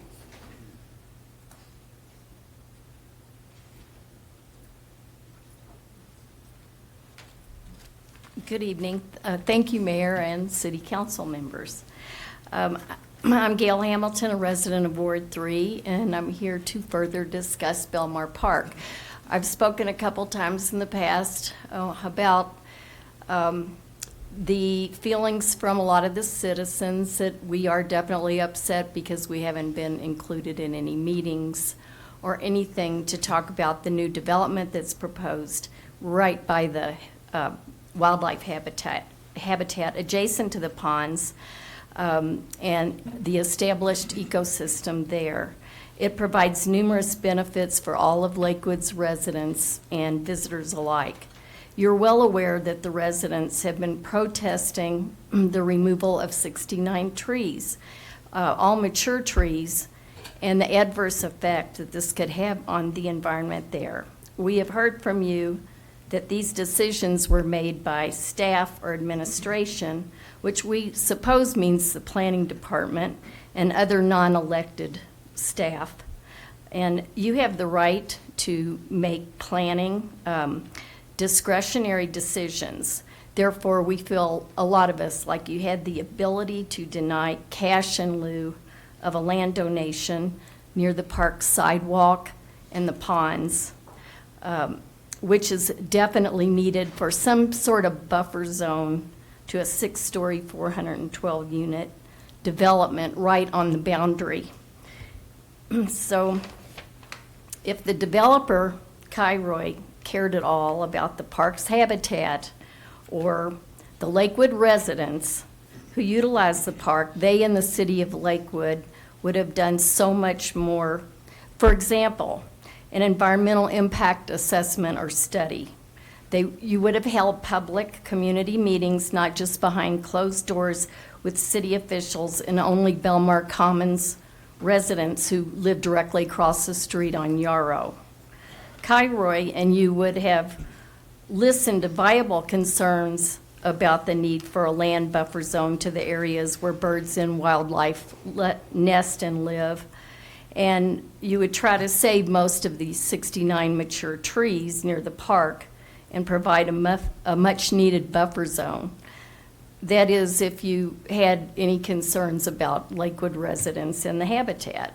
More consideration should have been given to Lakewood's tree ordinances and other ordinances. There's many mentions of this in the sustainability and master plans, but I suppose that just hasn't been considered because staff made the decisions. What you're doing here may be legal, but to many of us, we would contend that it's irresponsible and can do irreparable harm. To Kairoy and the city, this is not the definition of a good neighbor. Thank you. Thank you. And next up, we have Mark Smith. And we have pooled time with Mr. Smith. So with Carol Mobley. Carol here. Oh, Carol, there you are. Holly Thorstad. Thank you. And then Richard. All right. Perfect. Thank you. We'll go ahead. Start the clock. Get you started. Good evening, Mayor and Council. My name is Mark Smith, and I live in Ward 3. I appreciate the opportunity to comment tonight. 10 minutes seems really long after these 3-minute cycles, so I'll try to I'll probably be less than that. I don't want to promise that. I want to note that the comments I'm offering tonight are mine alone, and they're my personal reflection comments and don't represent a group that I belong to, Save Belmar Park, although I think a lot of them are coterminous. You know, you've heard about this, just as a prefatory comment, you've heard about this for, I don't know, 7 meetings in a row. I don't know if it's been that many, 6, whatever. You know the issues.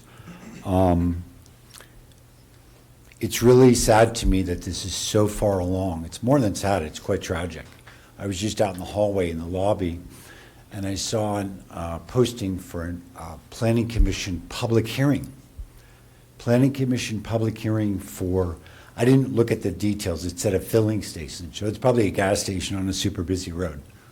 Gas station on probably Wads or another busy road, Planning Commission public hearing. 412 unit apartment building adjoining a crown jewel park. Let's just do an administrative review. The entire, and you've heard it, it needs to be corrected.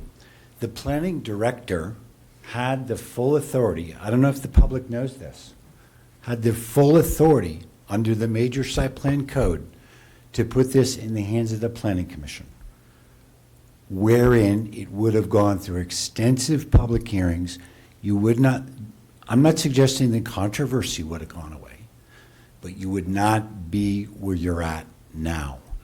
There are so many elements, virtually every element of this project has been blockaded. The attempts for me to get public information from the city. I have sent you my correspondence, except not my most recent. I've corresponded with council members Lowe and Stewart in my district, and the message was, Roger particularly said, I'm concerned about this, I understand your frustrations. Rebecca said that she appreciated my concerns. So I had a limited request for information. And by the way, the city has this e-tracket system. On my first call to Matt Post, former project manager, he's left city employment, he said, do not use the e-tracket system. It's convoluted and not user-friendly. I don't even think it's existent. I've been on it. I looked up some information. There was nothing. There was like this list of, so he says, do core request only, strictly. Don't deal with e-tracket. You know what my experience has been with core request? First one, $3,600. Second one, $1,800. Third one, very limited, $4,100. The last one made on December 18th, very limited request. I wanted lot line information, they're seeking a lot line adjustment where they're modifying easements. I wanted minutes from October, November, December council meetings, specifically the public comment periods, and I wanted letters from any department heads to council, which I spoke with the next council member today, and the response was through November 27th, there were zero. 150 hours time, let me correct that, 149 hours time, $5,003. That's when I corresponded with my respective ward members. Yesterday I got a mail from you, Wendy, as you know, Mayor Strom, saying, tough luck. Didn't put it in those terms, tough luck. This is the process, best regards. Does this comport with the open and honest communication and education and information values in Lakewood core values document? No. It's just like this whole thing, if it had gone to the Planning Commission, again, I'm not suggesting that's a perfect process, but it would have been an open process. I don't take any pleasure in standing here Monday night after Monday night. None of us do, I can assure you that. None of us do, and I'm sure you don't as well. The planning director could, bump this to the planning commission right now. And I know there'd be huge hue and cry and screams and bloody murder about that. But, you know, what is it going to take? I can't even get information. I can't comment on a lot line adjustment because I'm not allowed to get information. Or I can pay $5,003, which I don't have. I am going to go to the Colorado Attorney General on that request. I may file a QORA, I don't know if it's called an appeal or a suit against it, because it's absurd.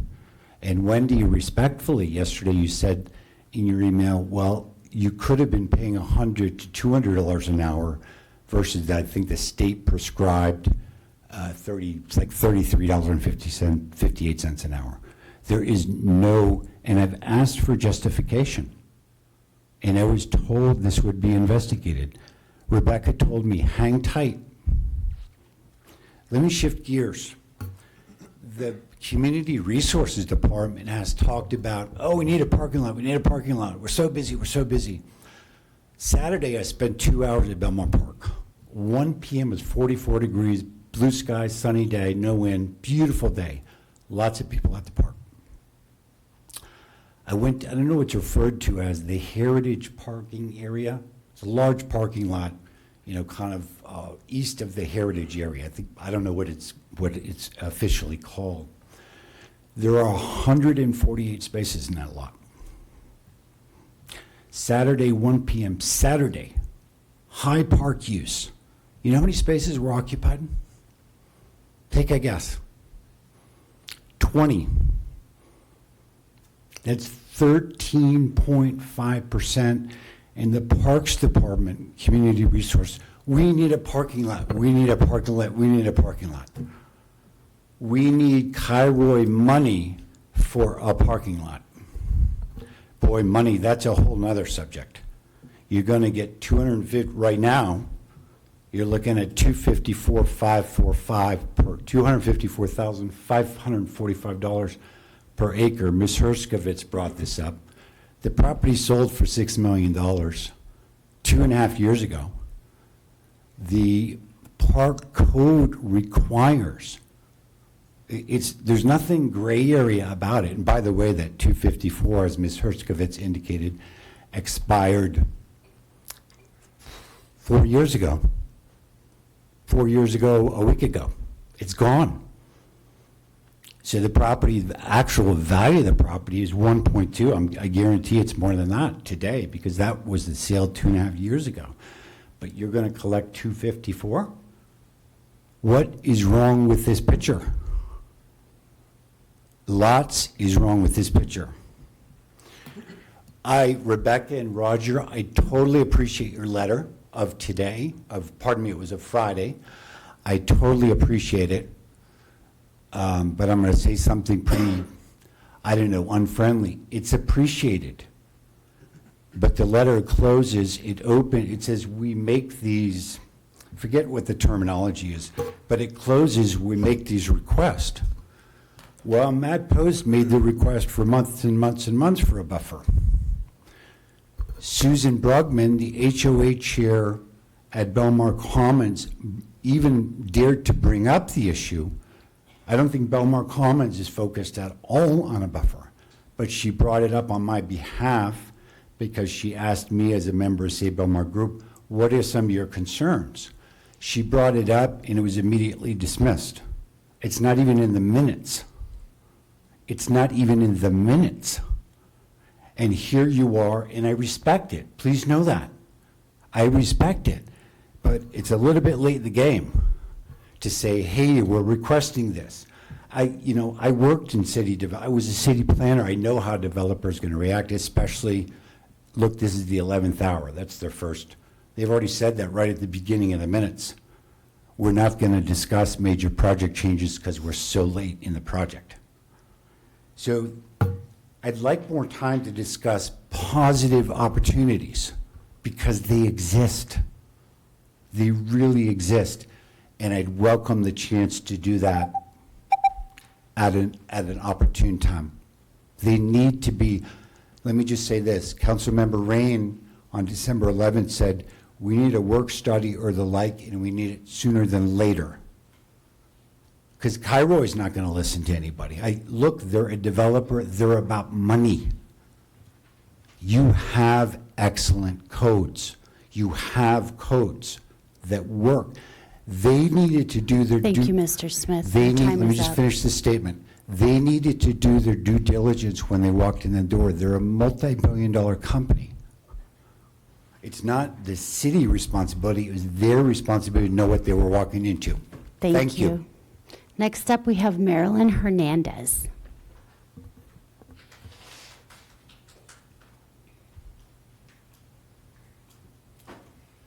Hi, my name is Marilyn Hernandez Staub, and I'm a longtime Lakewood resident living in Third Villa West. As you know, these townhouses border Belmar Park, and I am so fortunate to call this my home. Set against a beautiful backdrop, this park has a special place in my heart.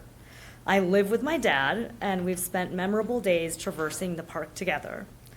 I took my high school senior pictures at this park and countless other photos throughout the years. During the pandemic, I took comfort in knowing that my dad could walk Belmar Park even when I wasn't or couldn't be there. He's recounted how much he enjoys the diverse flora and fauna found in the park: ducks, turtles, falcons, bald eagles, and many migratory birds. He particularly loves to share the photos of the animals to our family and friends in Mexico, all across the United States, and internationally, to much admiration. Most importantly, these walks in the park have been crucial in supporting his mental health and mine, and fostering connection between father-daughter, nature, and the community around us. I am strongly opposed to this mammoth development that will destroy the spirit of Belmar Park. And I am appalled that we, the citizens, have had little to no say in the rollout of this plan. Please hear us now. Have the courage to stand up for the people. Belmar Park is a jewel and a sanctuary. It is a place to decompress from the stressors of life, not compound them. The impact of this development will be crippling. Thank you. Thank you. Clerk, do we have anyone else? Thank you, Mayor. Ed Gilchrist. Absolutely. Good evening, folks. I'm Ed Gilchrist. I live in Ward 3, and my comments are extemporaneous. Councilors, Madam Mayor, thank you. So I apologize. I'm speaking on the heels of what a lot of people who've done a lot of homework and are concerned about Belmar. Two data points that I think may be helpful for all of you in governing on this issue. 60 years ago, my in-laws moved in on the park. 50 years ago, Craddock owned what was the May Bonfils estate. And Craddock owned that and was going to turn what a lot of people don't know, the whole park today was going to be condominiums, the entire park. My father-in-law, in collaboration with the city and a lot of other concerned citizens, was able to stem that. Craddock owned all the property and the development was going to move forward. They stopped it legally. So there's a precedent, okay? The second concern I have is that if we don't stop this now, or at least stop, and some of the things you said, Mr. Rain, about looking at a study, finding out what's happening, what we have done, what we can do, there's legal precedent right now from 50 years ago that stopped something in development, all right? The second precedent is a more insidious one. What happens when these folks do this and put this building in place, and then 10 more years from now, they look at the north side of all the condominiums that exist and say, let's build another one. And then on the west side, another developer says, hey, that property's worth a lot. I'm a business owner. I own a business here too. You exploit opportunities. You want to make money. But the problem is, if we allow that to happen, the insidious effect is you set a precedent, you let it happen now, it's very hard to fight back later on. Those are my only comments and concerns. I appreciate whatever you can do. And remember, you're here first and foremost for us, not for the developer, right? That's why we have an elected system of officials. Thanks very much for your time. I appreciate it. Thank you. Mike Mueller.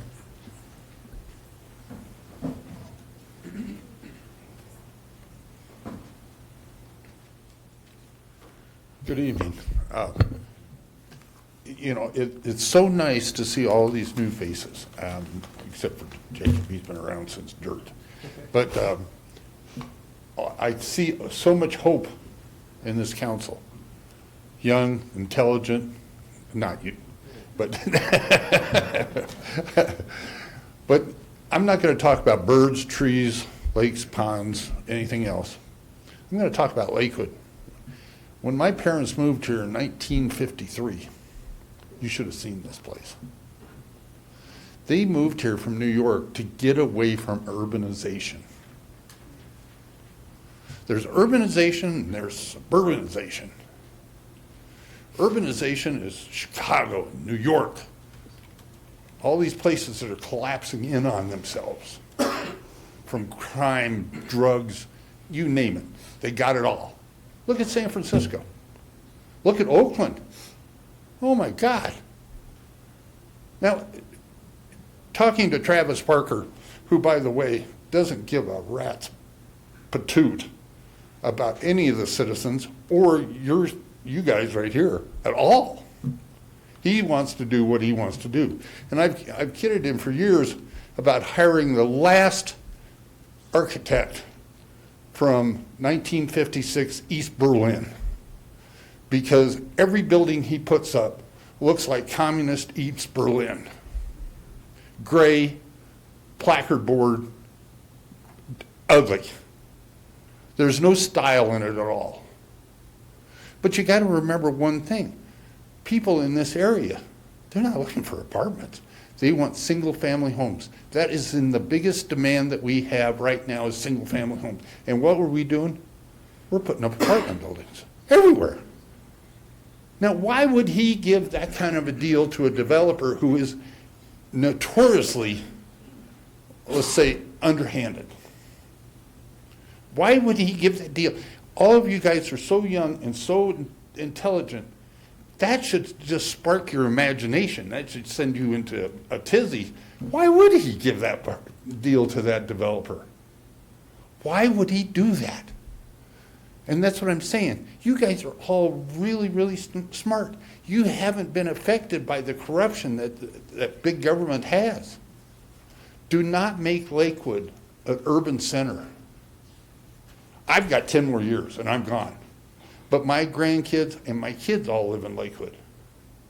I don't want them to live in an urban center with drugs and crime.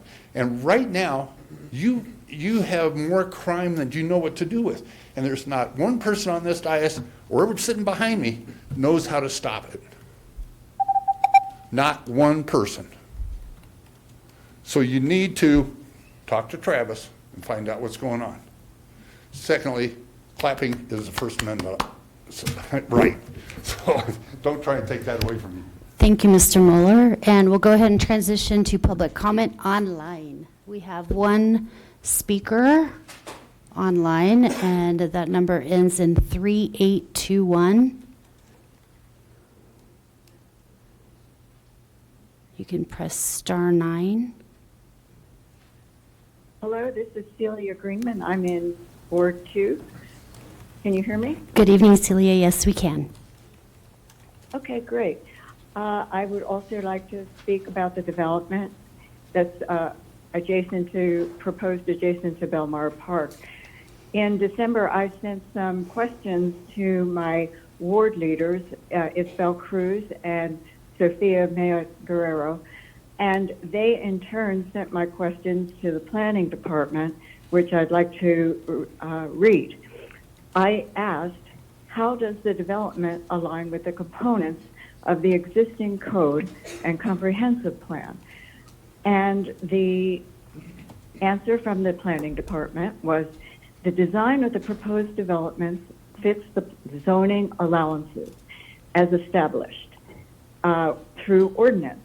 And if the ordinances are not leading to the desired outcome of the comprehensive plan, the ordinance can be updated, but the rules of the ordinance cannot be applied retroactively to this development. And here, I think what we are asking the citizens are that the existing ordinances need to be looked at, not updated, because they are pretty strong. They just need to be followed. Secondly, I asked, the fee in lieu was discussed as an alternative to parkland dedication. I asked why the fee in lieu was so low. And the answer from staff was the city staff cannot change this valuation without an active council. City staff already has a plan in works to come to council and ask for an update, but unfortunately that cannot be applied retroactively. And I ask, if there is no plan approval yet, hopefully, why would this be considered retroactive? Then I asked, how does the decision around the trees, even with the update that Kairoy gave us a few more trees that they were going to preserve, how does that align with tree preservation? And the answer from staff was, the ordinance has not been and was not intended to be used to stop a development from moving forward based on the developer's choices regarding tree preservation. And then I ask, well, if that's the case, what then is the point of the ordinance? And instead of completely stopping, why not just try and modify the development plan as it was submitted? Then lastly, I had a question about, I heard that building permits are being pulled by Kairoy, and the city is allowing this in advance of the approval of the master site plan. So how is this happening? I've heard that Mayor Strom has put out an email that there might be an executive session to discuss this project. I'm in favor of that, but I would prefer that a session be held so that the public can hear what's going on, because we've already lost a lot of transparency in this process. And thank you for your time and for listening to me once again. Thank you. Thank you. And Mr. Mueller, please, I asked for decorum and no audible. Next public speaker, we have Ludmila online. Good evening. I would like to address the migrants that are entering our community. If they had entered our country legally, they would have a job waiting for them, granted a green card or a work permit. There would be a sponsor waiting and willing to financially and medically support them, which includes and is not limited to housing, food, clothing, everything needed to survive until they are able to provide, sustain, and take care of themselves.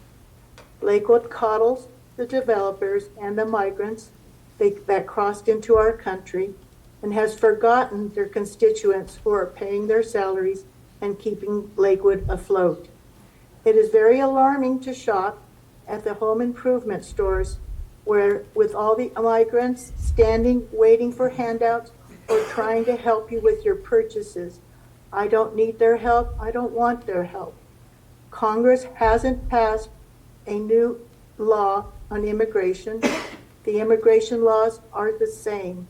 Migrants are supposed to apply for asylum in the first country they enter. My family, like numerous other families, immigrated legally. Each individual was fully vetted, immunized, given $5 and a bus or a train ride to their sponsor. They worked from sunrise to sunset. They were paid and in return paid for their housing, etc. After receiving the $5, there was no further government assistance. Our Lakewood citizens on the streets, they deserve housing, not a crack pipe or a needle. I questioned why the city manager's economic development budget increased $7 million for 2024. Was she preparing for this surge of migrants? Those that want the city to pay to house and take care of the immigrants should open their doors and be a sponsor. Take the burden off the taxpayers and put the burden on yourselves. If I entered a community with my children not dressed appropriately for that climate, I would be charged with child abuse and spend my nights incarcerated. Thank you for your time. Thank you. Do we have any more public comments online? All right, with that, we will go ahead and close general public comment this evening. For those that are following public comment, I would like to note that we do on liquidspeaks.org have 54 comments that came in on tonight's meeting as well. So feel free to peruse that at your leisure. And with that, we'll go ahead and move on to general business.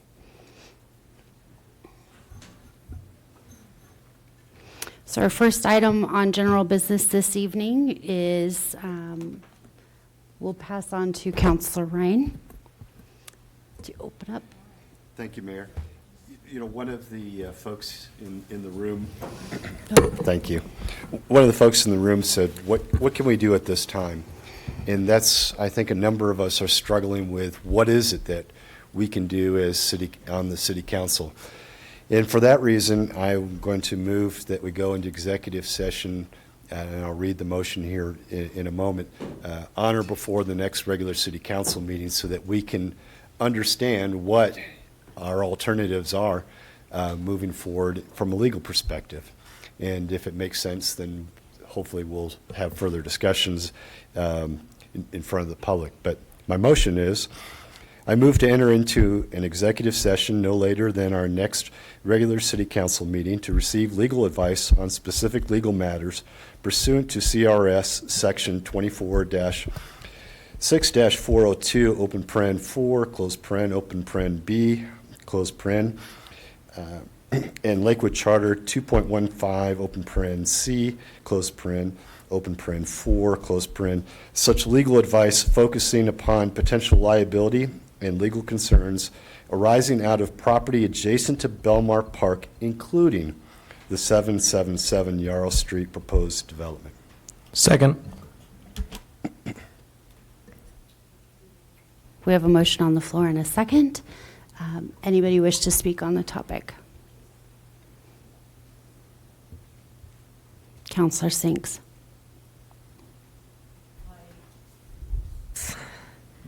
I support that.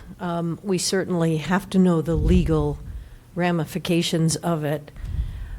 I am very interested in what's happening in Loveland and how they had a development.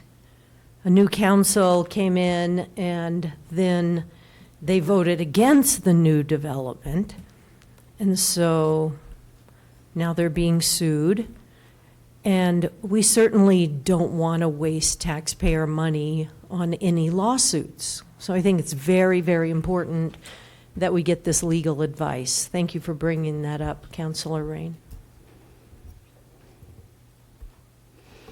I'll add for a moment to just an explanation about executive session for residents that are listening tonight that aren't familiar with what that is. Executive session is a special session of a meeting where City Council has the ability to, under very, very strict and state-regulated pretenses, go into a closed-door meeting to have, for this example, a conversation with our attorney that is a client-attorney privilege conversation and very limited to just discussing the scope of legal questions.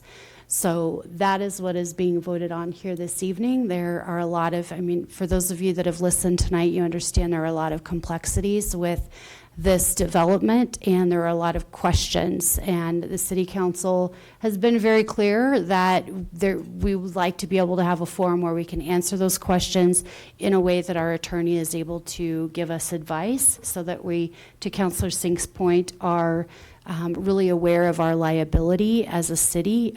Taxpayer dollars are very important. We want to make sure that any decisions that we make as a body are ones that are advised by our council. So that is what is being asked this evening from Councilor Ryan. And with that, I do have one other councilor wanting to speak. That's Councilor Stewart.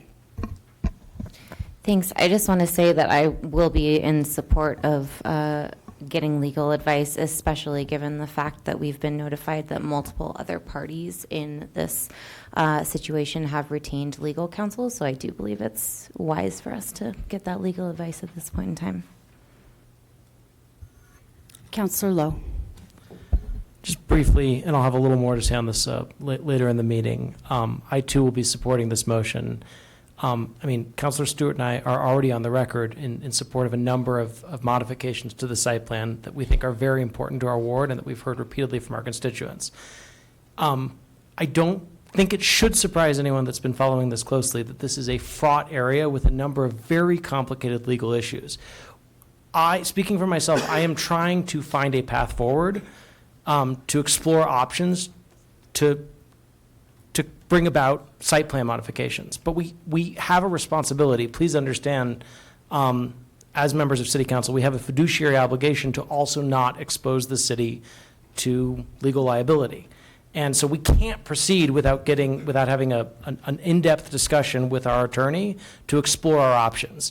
And our attorney, for any number of good reasons, is not going to do that in open session. So this executive session is a sensible, strategic next step for us to explore all possible options to represent our constituents on this issue. So I will be supporting this motion. All right, and having no other councilors wishing to speak, we'll go ahead and, it's a little late, need coffee. Sorry, we'll go ahead and vote on this. So a yes vote here would be voting to go into an executive session by before our next regular city council meeting. Mayor Strong, might I suggest that be scheduled at our next regular meeting, January 22nd at 6 o'clock. 6 o'clock in person, not unlike what we did this evening. 6 o'clock upstairs. Okay, perfect. Thank you. And go ahead, please cast your votes. Oh.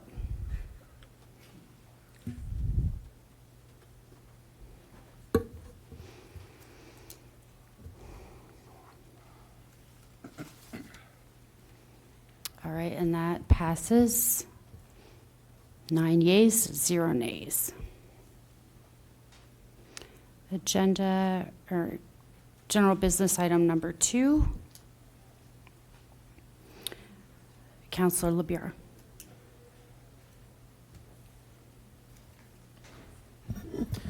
Thank you, Mayor. I'm sure we've all heard arguments about there being too many car washes and fuel stations being built in our community, and I think the citizens who've pointed that out are correct. In my view, our job is to ask what kind of community we want to build, one where prime real estate is developed as fuel stations or car washes, or one that considers a more walkable future and a less car-intensive future. So this is why I'm asking the Planning Commission to take another look at fuel stations and car washes, and I hope you all had an opportunity to read the action item memo that I wrote.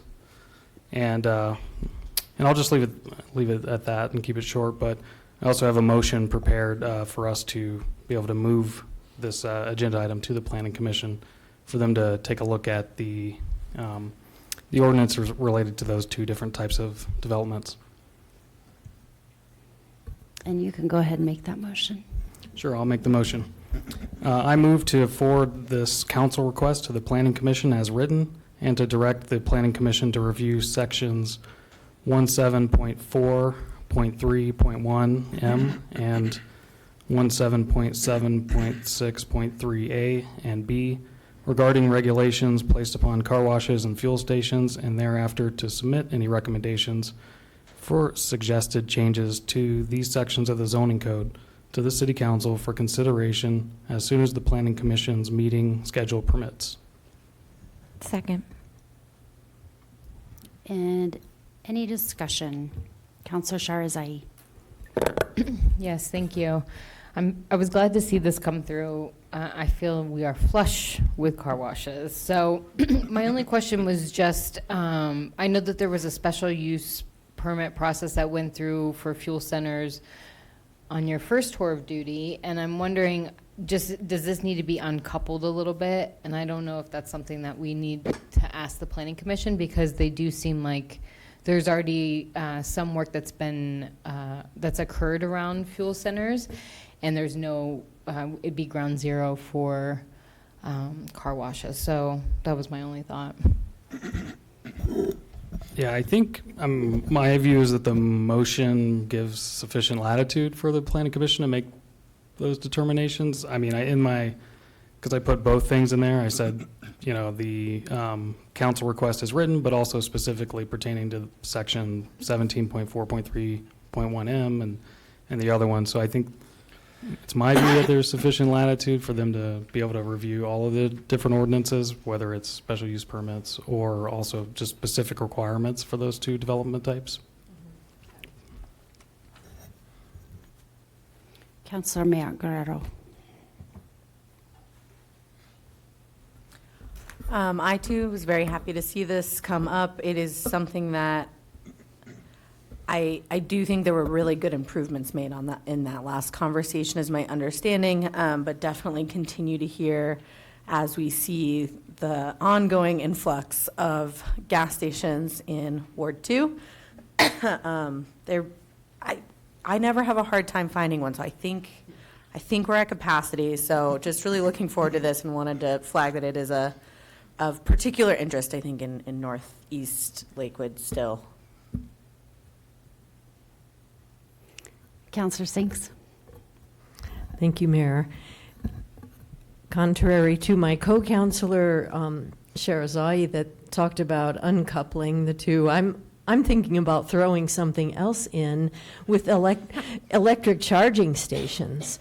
Maybe that's something to be considered too, because we want to be forward thinking. We know that it's a wave of the future, and we certainly don't want to get into that same position with charging stations, one on every corner. So I just had to say that. Thank you.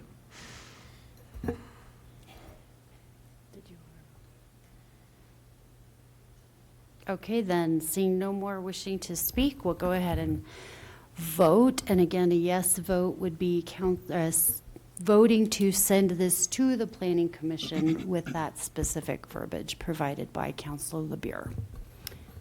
Go ahead and cast your vote.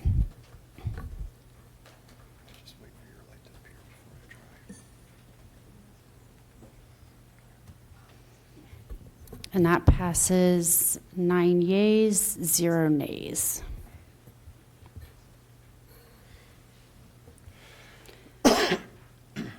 Busy night for general business tonight. So moving on to our third item, I will hand over the floor to Councilor Lowe. Thank you so much, Mayor Strom.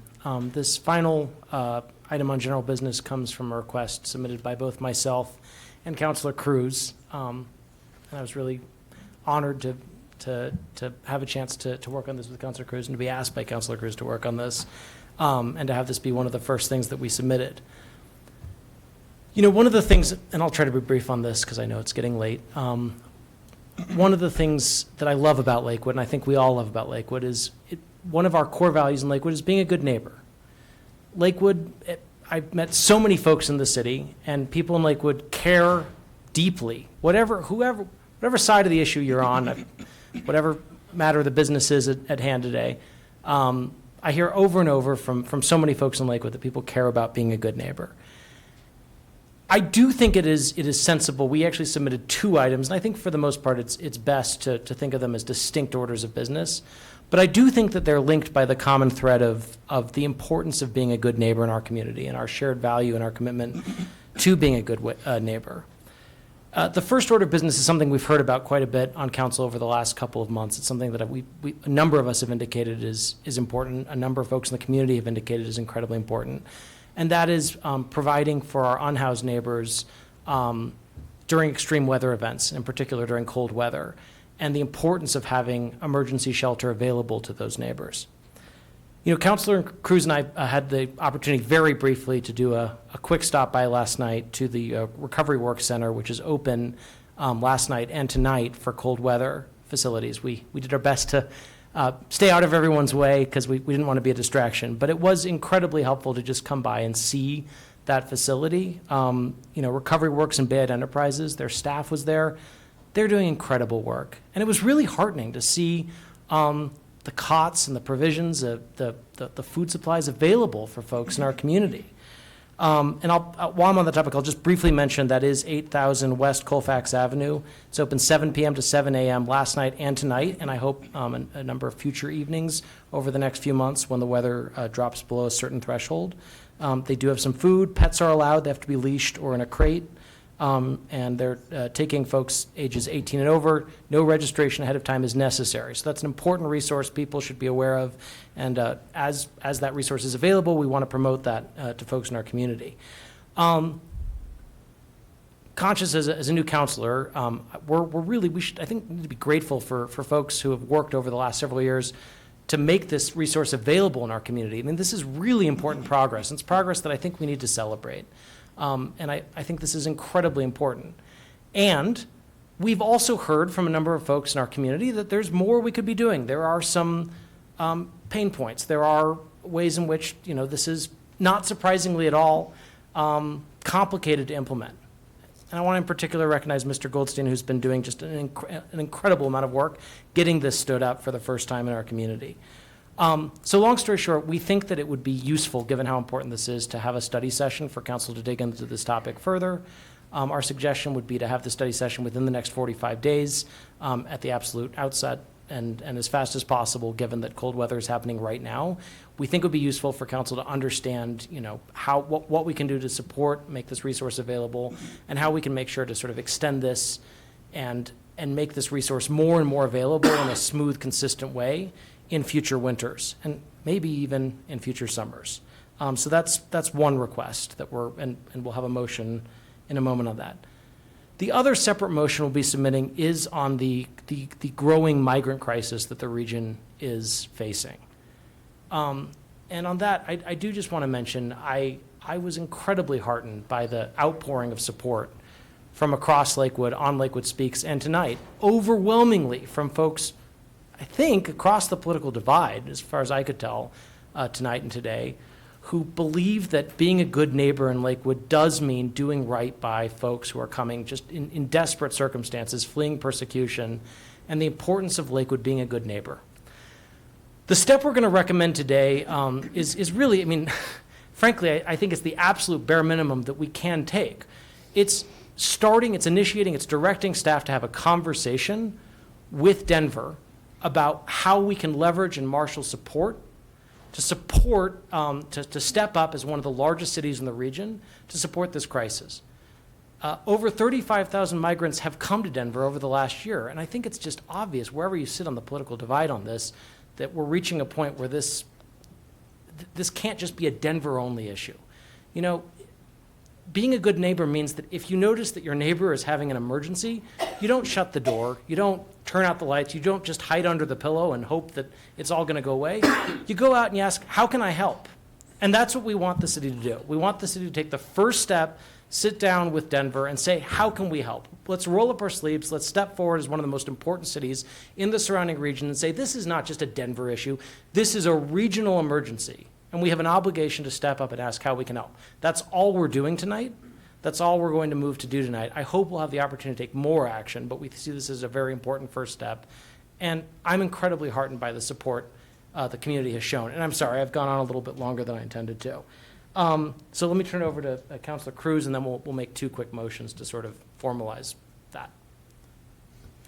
Thank you, Councilor Lowe. And I just wanted to echo how heartened I felt by reading Lakewood Speaks today and by all of you who have taken time to share why building an inclusive community, that sign we all drive by, walk by, ride the bus by, coming in, means something to us.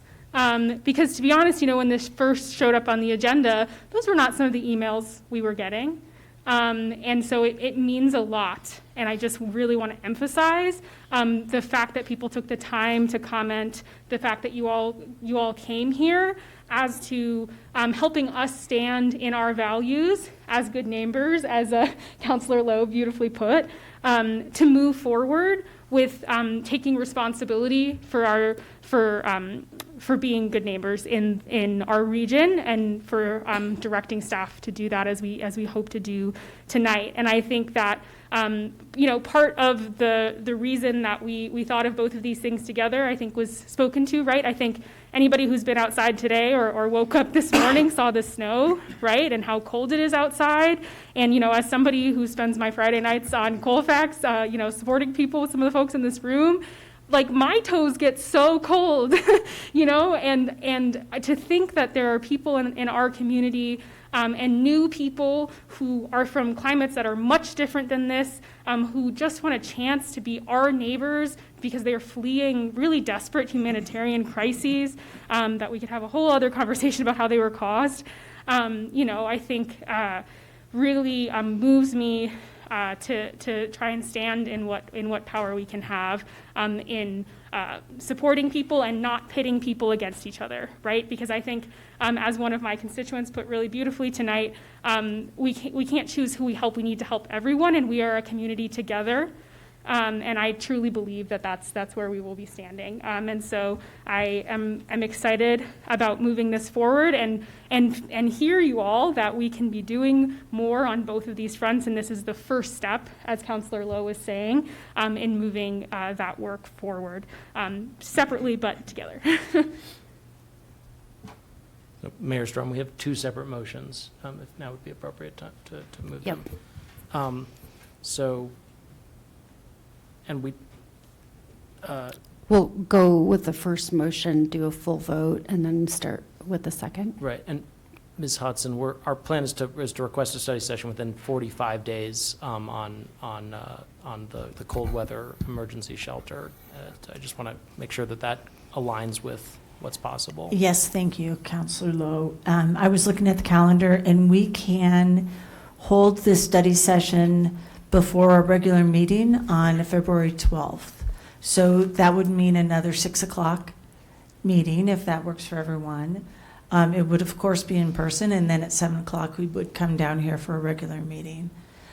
Because of the scheduling of holidays, we don't have very many study sessions, and I know we want to have this conversation during the severe weather. So that's, I think, February 12th would be the best at 6 o'clock. Yeah, that sounds great, Ms. Hudson. Thank you very much. And Sure. yeah, I mean, I see some possibility that it could be slightly longer than an hour, but hopefully we can sort of deal with that logistically.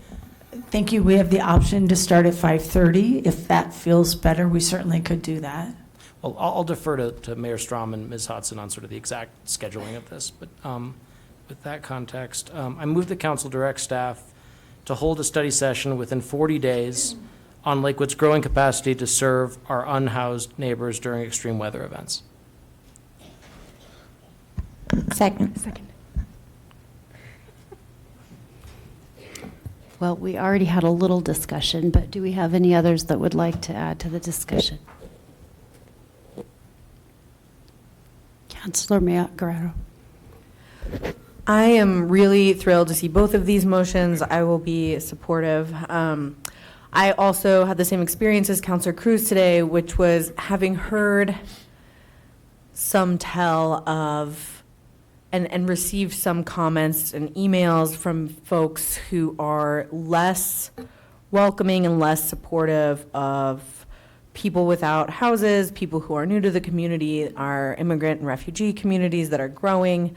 And I found that it's so frustrating when those voices are really loud, when I know that in my day-to-day experience within Lakewood, when I know that my day-to-day experience within our ward meetings and our community meetings and our neighborhood association meetings, that those are actually the much more rare voice. And so getting to see the way that these positive comments of wanting to really take big steps on these issues were the overwhelming majority of the online comments on Lakewood Speaks, were the overwhelming majority of the phone calls and the emails that I have received in the last 24 hours, has been incredible, heartening, emboldening, and I think these motions are great steps for us to take. So I just wanted to say thank you really to the community who have been pushing for years with us and working with us for years and conspiring with us for years to be able to really create the best possible solutions for people. And while we haven't gotten all the way there yet, progress is so possible now in a way that it simply was not even 3 years ago. And so I really want to thank everyone who came tonight and thank our freshman counselors for bringing really great, thoughtful steps. Thank you. All right, we will go ahead and cast votes. So yes vote would be a study session on January 22nd, February 22nd. Sorry. Okay, executive session 22nd on a completely different topic, and this one will be a study session regarding homelessness response on February 12th. And let's call it 5:30 just to be safe. Okay, 5:30. Thank you. Perfect, thank you. All right. And that passes with 9 yeas, 0 nays. And we have one more from Councilor Lowe. Great. I move that council directs staff to schedule a meeting with utmost speed and within 30 days at the most with Denver leadership to discuss all feasible options for Lakewood to do more to support our region's response to the growing influx of our migrant neighbors. Do we have a second? Anyone wish to speak on this topic? All right, Councilor Sinks. I wonder if you could clarify for me, excuse me, is this a meeting only with staff or staff and council? I didn't quite catch that. Thank you for the question, Councilor Sinks. Yeah, I think the main goal would be for our staff to conduct that meeting, and potentially for 1 or 2 of us to be in attendance as well, but really for them to take the lead on that process. Councilor Sharzai. Yes, thank you for that clarity. I guess I'd like to understand then, and then what? So is there a directive then from that information that's gathered at that meeting for us as a whole council to sort of understand action that we can take and consider and have a conversation on? Yes, I'm totally happy to amend the motion too to include that if that would make it better too. Well, I might be able to elaborate a little bit too after looking into this issue since you have submitted this. There is even a website that Denver has that says, here's how you can help. And there are a lot of options as community members. What kind of donations are they looking for? There's a lot of things out there that are a possibility that right now most have not had that discussion, and it's being able to learn more about what they need as they are supporting or responding to the needs of that community, and how might we show up as neighbors here in Lakewood to help them in their efforts. Councilor Sharzai. Thank you. I wondered if you'd be open to an amendment of, could we add some sort of timeline to distill that information from those conversations, with whether that is a study session or something. I know that the schedule is getting filled up, so I'd like to just make sure that we articulate that now so that we don't find ourselves in a place where we don't have room on the calendar, in coming months as the situation increases. Yeah, I would certainly be amenable to that. If possible, would love to ask our city manager if it seems what would seem feasible as a timeline after that meeting for us to get that information. Sure, thank you. I'm just thinking that through right now. So you did put a 30-day timeframe on this original meeting. I anticipate I'll be the point person for Lakewood for this meeting. So my thought is, within that timeframe, then I would report back during an executive report, not to be confused with executive session, but my executive report, to talk about maybe the highlights of what I learned, and that'll give you a sense for the scope and what those opportunities might be. And from that, then we can schedule a conversation at a study session, or if there's some quick actions that we can take that you all would agree to, then heck, that can be scheduled and we can go straight into action. So how about that? How about if I go and bring some staff and have a conversation with Denver, come back to you and report out, and then from there we decide what can we do, what needs longer conversation potentially. Maybe there's some fiscal obligations, investments that we would want to make. It's up to you, and there may be some just quick little ways that we can be a good partner that we can act on very quickly. Oops, sorry. Can I ask a clarifying question? And so it seems feasible within that 30 days to have that meeting and then bring it to us with the executive report? Yes. When we say 30 days, I think if we can say 34 or 35, I'm trying to count when the next meeting, February 12th, might be, because next week we have a holiday. So how about if by February 12th, then that'll be my commitment that at the very least, I give that update at my executive report. Sound good? Okay. All right. Yep. So do we need to modify the motion accordingly then? To add the date? Yeah. Yes. Point of order, is this something that even requires a motion for our city manager to have conversations with the city of Denver on this topic? Is this even something that requires a motion for our city manager to go to have discussions with counterparts or someone at the city of Denver? Strikes me as this is a process but not a motion. We are formalizing a vote process so that staff is clear on what the objective is and what the ask is and what we're asking to deliver back.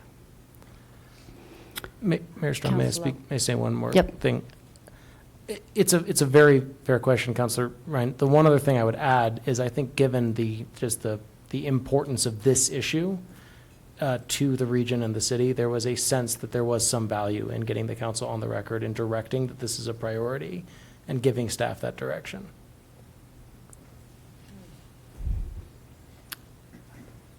Are you up again?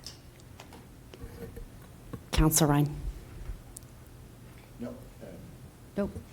Thank you for that clarification. I mean, I'm still learning where we need to make motions and where we don't, but I do appreciate the importance of this issue. All right, with that, we'll go ahead and vote. So a yes vote. Do we want to gives. Did you want to restate? Go ahead and restate the motion, please. Sorry, point of order. Do I need to restate the motion and then retract it, or amend it, or vote on amendment and then vote on the motion? I'm happy to remove my second if you want to restate the motion into the record. I remove my second. Great. I move that council direct staff to schedule a meeting with at utmost speed and within 30 days at the most with Denver leadership to discuss all feasible options for Lakewood to do more to support our region's response to the growing migrant crisis, and within 35 days, okay, I'll retract my motion. Thank you all for your patience with me and my first motion ever. It's clearly not going very well. Okay. I move that council direct staff to schedule a meeting with utmost speed within 35 days. With Denver leadership to discuss all feasible options for Lakewood to do more to support our region's response to the growing migrant crisis and influx of our new neighbors, and to report back to us options at that point in time. Second. Okay, thank you. Any other discussion? All right, we'll go ahead and vote.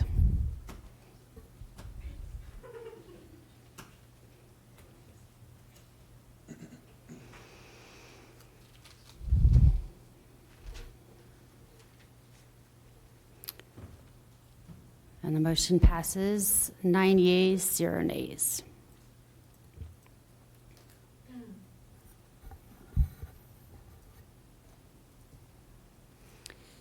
And with that, we'll move on to our executive report for the evening. Thank you. Thank you. First, just a follow-up question as it relates to the presentation you received this evening on women and minority-owned businesses. There was a recommendation that certainly the concern is the time frame that you've been given to look at that data because you want to start seeing trends. So the thought is, I'm wondering if you want to schedule a look back. Do you want to, is there an opportunity? Is that something you'd want to see? Like maybe after 12 months, we do another report. And either that or I thought, you know what, I wonder if we can integrate this data into our annual budget. So that's just a part of the budget, and you can look at that annually and look at trends for yourself. That might be a real natural place for this to be. And if you don't mind, if I can just get head nods, we'll plan accordingly.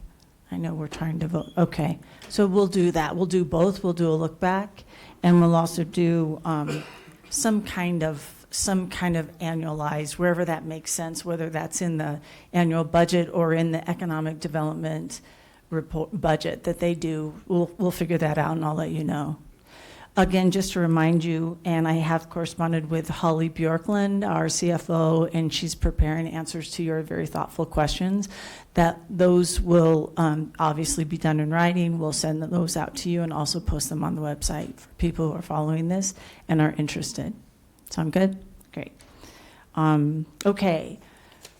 I want to make sure you know about this vacancy that's occurred in Ward 5 as a result of our new mayor moving from council seat to the mayor seat. So we have a special election. That election is on January 30th. And here's some really important points that people need to know. Only residents of Ward 5 may vote in this election. The ballots have been mailed, so you should be getting those ballots in your mail. Either you've just received it or you should be getting it soon if you live in Ward 5. And those ballots are due January 30th by 7 p.m. And we have two 24-hour ballot drop-off locations. One is Carmody Recreation Center, which is in Ward 5, and one is here at the Lakewood Civic Center in the South Building. In fact, it's right outside the window. And those are 24 hours. So if you have any questions, this is also posted on our website, but it's just really important that people vote, and I'd like to encourage that. Finally, I have an administrative item, an update and some improvements that we've been working on. In fact, there are two of them. Thank you for all your feedback. It's so nice to have a fresh look at our processes to tell us what we can be doing better. And as a result of that, I want to report out two different systems that we're changing. One is posting our meeting notices. In the past, that's always been that responsibility for noticing the meetings, posting them in accordance with Colorado law, has been left to the actual department that's holding that meeting. Over time, we've realized and come to experience difficulties when we have turnover in staff and new staff don't know about our posting requirements. So we've centralized that system. So now all of our meetings are being coordinated through the city clerk's office so that, I mean, it's important for the departments to report into the city clerk's office when these public meetings are, but the city clerk's office then will hold that and let people know when those meetings are. Similarly, thank you also for some feedback I've received. City Council has asked for look-backs over the look-backs, which is a review after usually 12 months that an ordinance comes into place. And again, that's been we've used a decentralized system so that the department head and the department that particular item is lives within, it's been the responsibility of that department to make sure those look-backs are being handled in accordance with those commitments.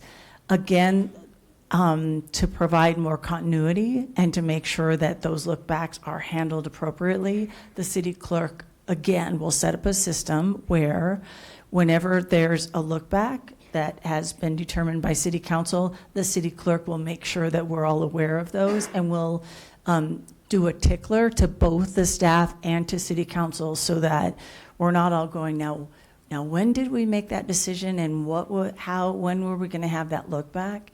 So additionally, we're going to look back, not to use that term too many times this evening, but we're going to look back over the last 5 years and get record of how many of these we need to do.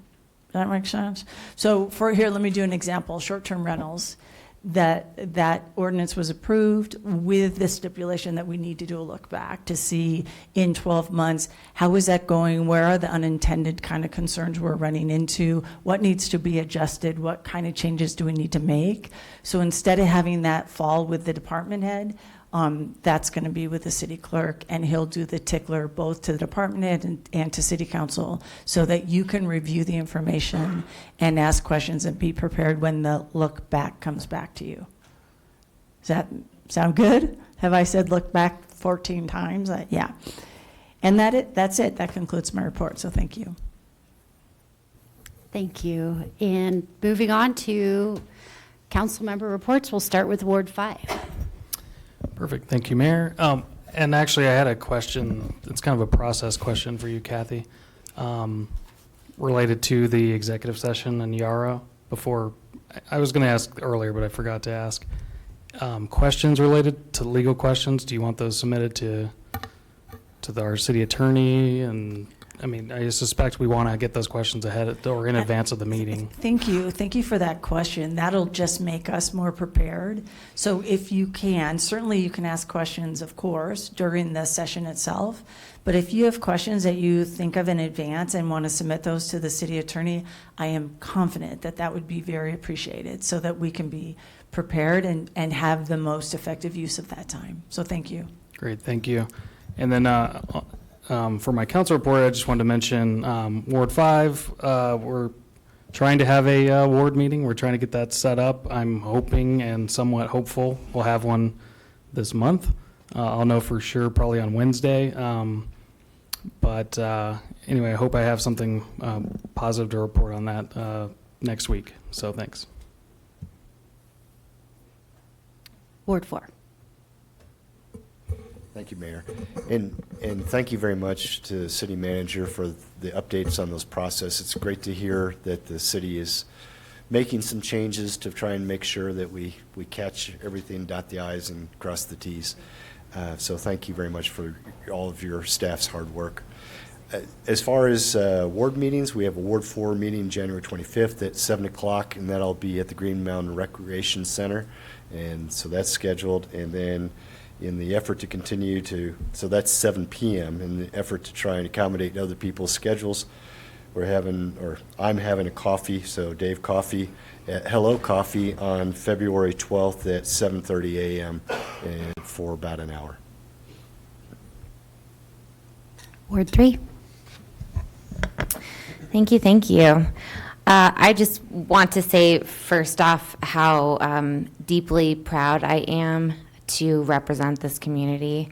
Tonight was just a really beautiful example of how good and compassionate the humans who live in Lakewood are, and just a really beautiful reminder of what an incredible privilege it is to be sitting here representing such deeply kind and compassionate human beings in our community. So, thank you.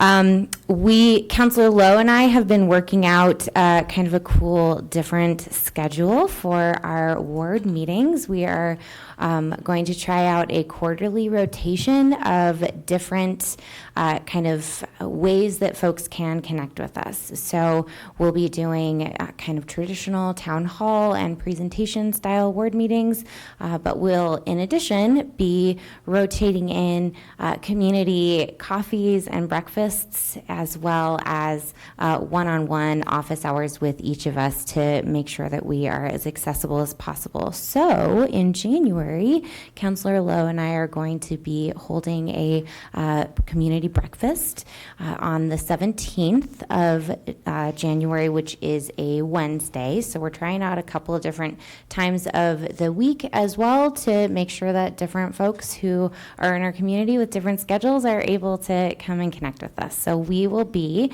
at Sunrise Sunset from 8:30 to 9:30 p.m. and they have generously allowed us to utilize the kind of dining room near the back of the restaurant that is a dedicated dining room space for us to hold that community breakfast. So really looking forward to that. I know in the past many years ago that was the spot for Ward 3 meetings, so it'll be kind of fun to I'd never gotten to experience one of those, so it'll be kind of fun to hold that. Did I say PM? Yes. Thank you. Thank you. They won't be open. 8:30 a.m. to 9:30 a.m. Oh my gosh. If you show up at 8:30 p.m., I deeply apologize. I will come out and shake your hand in the parking lot. 8:30 a.m. On Wednesday the 17th. Thank you, everyone. I appreciate that. And then also, Councilor Lowe is going to speak to this a little bit more, so I'm going to talk about something else.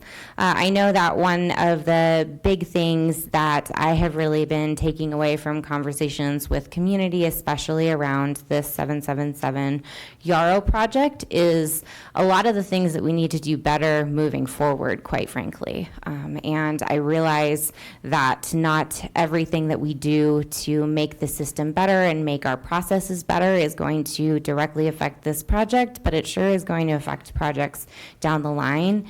And so I want to be really responsive to that. To that end, I have put in a couple of requests for council action, like folks saw tonight during general business. I have a couple of ideas to send to our planning commission around some park zoning overlays. I think that's one thing that has been made very, very clear, is that we perhaps need to have some different standards around projects that are going up next to especially our sensitive open spaces. So I'd really like for them to take a look at that. And then also a heads up that I have also put in a request for a study and some recommendations for a more formalized community engagement and stakeholding process that would be a requirement of major site plans in the pre-planning process to make sure that the community is not left out of conversations at the beginning of these types of projects. Again, these types of things, if we move them forward in a future subsequent city council meeting when it's on the agenda, are not necessarily going to affect this project, but they are going to affect projects down the line. And I think it's very clear that there are some gaps in our processes. And so this is my first attempt to try and work towards that and make that better. I know somebody asked in public comment why, if a plan isn't approved, we couldn't make retroactive types of decisions. Well, the clock actually starts when the site plan is submitted, not when it is approved. So that's kind of why we find ourselves in this situation. But wanted to let everybody know that hopefully that will be coming down the pike soon. Thank you, Councilor Stewart. And I am really looking forward to our breakfast, 8:30 a.m., Sunrise Sunset on the 17th. So we'll see you there. Please join us. There should be plenty of room. And we will be announcing some more, as Councilor Stewart said, a more traditional ward meeting in February. Details to come on that. My only other item for now is, this was already alluded to earlier in the meeting, Councilor Stewart and I have sent a letter to the 777 South Yarrow Street developer, Mr. Sibley, I'm not going to read the letter in full, but one of the things we said, in the letter is, quote, while we are encouraged and appreciate that you are now meeting with residents via a set of mediated discussions, we are concerned that some of our broader community's concerns have not been fully represented in this mediation. To do our best to ensure our constituents have a voice at this pivotal moment in the discussions over the future of this project, we would like to summarize below the most relevant feedback we have heard. And the letter goes on to name 5 key areas. This is a reflection of the feedback that we've been hearing from many of our constituents in Ward 3 surrounding Belmar Park. So briefly, those areas that we called out were 1, preserving as many trees as possible on the proposed site, and referencing Lakewood's tree protection ordinance. We thank the developer for sort of engaging in discussion on that, and acknowledge that this is a private plot of land and that there will be new trees planted and paid for. But we also said that's not good enough, and we want the developer to modify the final site plan to preserve and protect as many mature trees on the site as is possible. Second, revising the site plan to mitigate impacts on birds. We think that there's more, frankly, that can be done. There's a number of best practices that can be employed in the final design that we would really like to see the developer prioritize. As I've shared, I go to Belmar Park on a near daily basis. Like so many folks who've spoken at so many of these meetings, I agree that Belmar Park is an incredibly special place for our birds and wildlife, and that there are some things that we'd like to see the developer prioritize with respect to protecting our birds. Number 3, expanding and naturally reinforcing a buffer with Belmar Park on the western side of the property. We really do think there's more that can be done there.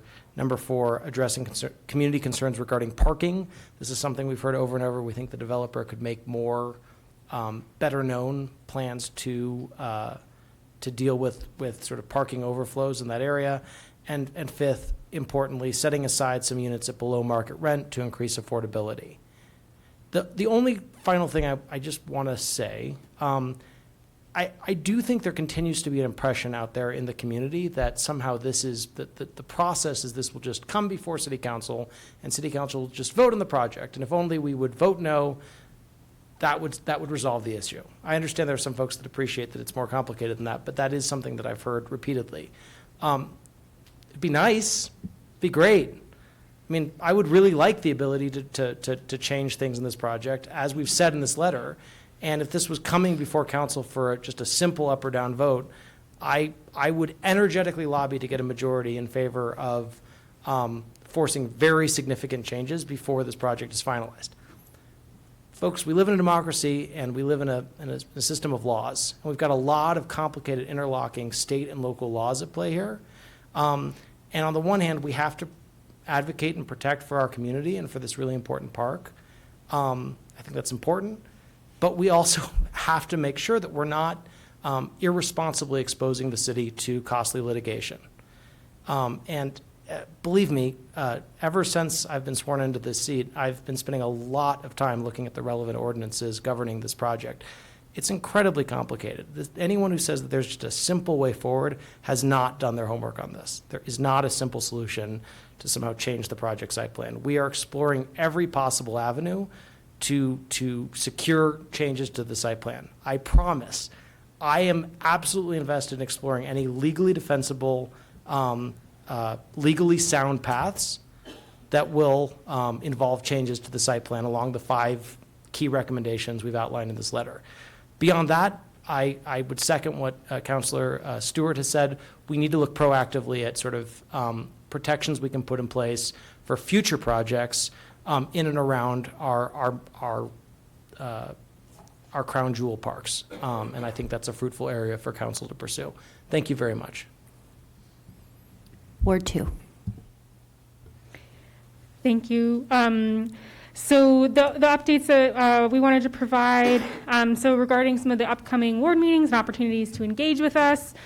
So we will be taking this month off of just full ward meetings, but don't be alarmed. You will be able to talk to us still. We're both always available by email and call. And also we will be hosting office hours here at the Civic Center on January 29th, I think is the plan at this point, from 3 to 5 p.m. And we will be posting ways to sign up for that and more information very soon this week.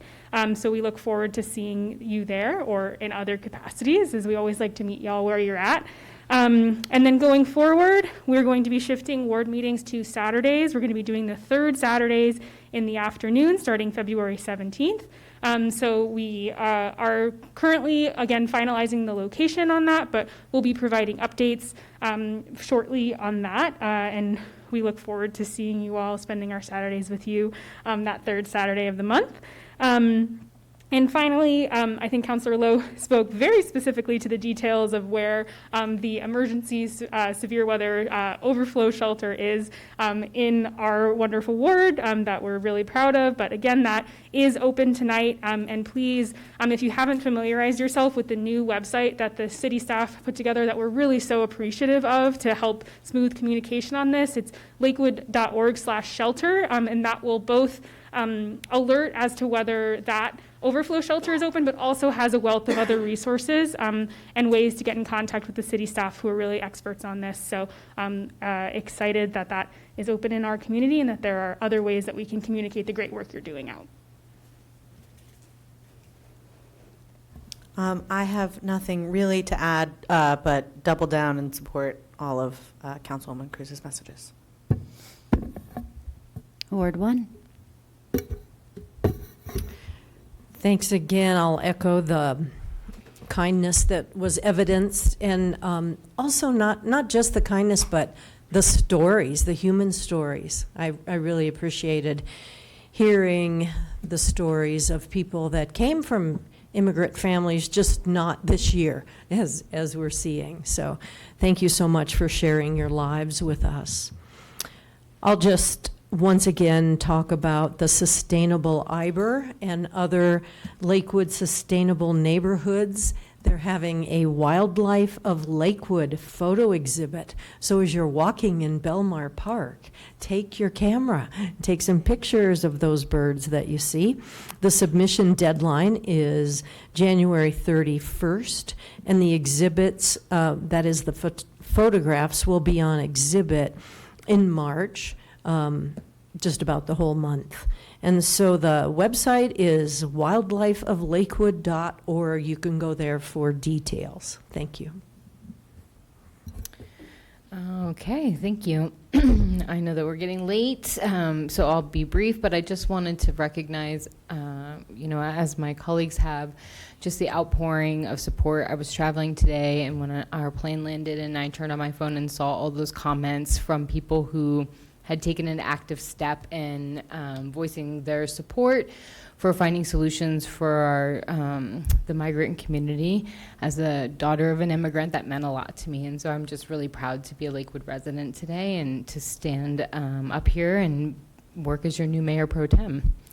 The only two things that I would add is the Lakewood Possibilities Fund. So this is funding that's available for participation in Lakewood activities for income qualifying families. I participated in an adult rec program with Counselor Stewart, and I have to say that it's the best hour of my life, so every week. So I would encourage people to take a look at that.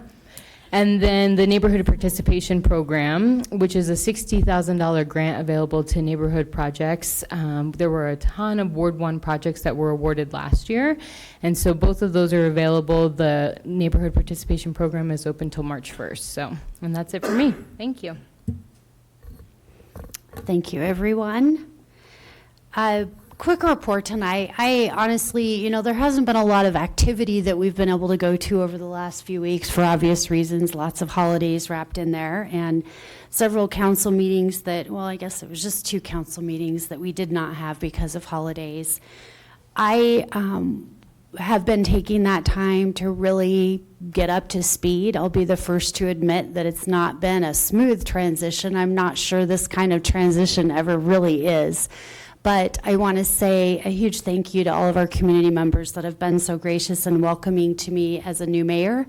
We had a former mayor that had been in office quite some time. Lots of things might have been really a well-oiled machine, and the beauty of democracy is that we get new leadership every once in a while. And so with that means we do slow down a little bit as we start to get, ramp up to the new role, but have been working really hard. And I want to say with that, a big thank you also to staff. I am a very process-driven person, I think more than most. I need to in order to be able to function efficiently with the many hats that I wear in my life. And I want to say thank you so much. I mean, a number of us have mentioned here tonight things that we're working on to improve the way that we do business here in Lakewood with and for our residents. And I'm really excited about just going through some of these processes and procedures to make sure that things do flow easier for our residents and that you're able to hear things and find information in a more, an easier and a more transparent way. We are up here and we are working hard to do that. So very excited for the opportunity to do that. And one of the things that I'm really focusing on for my first, and we'll say at least 6 months here being in office is taking the mayor's office, taking City Hall, and being out and more present in the community. There were a number of things that we had in place prior to COVID that did not necessarily come back. That includes, coffees with the mayor, community coffees with the mayor. And also we used to have a State of the City address that I would like to re-pick up this year. So, for anybody that has ideas on how we can get out there and really be more active, a number of our counselors have said that we want to be in the community, and we are very excited to be able to do that. So look for that in 2024. And with that, as a Ward 5 resident, I will remind everybody that we do have an election. Ballots will be in mailboxes this week. And do please be sure to vote by January 30th. And from there, we'll go ahead and adjourn the meeting.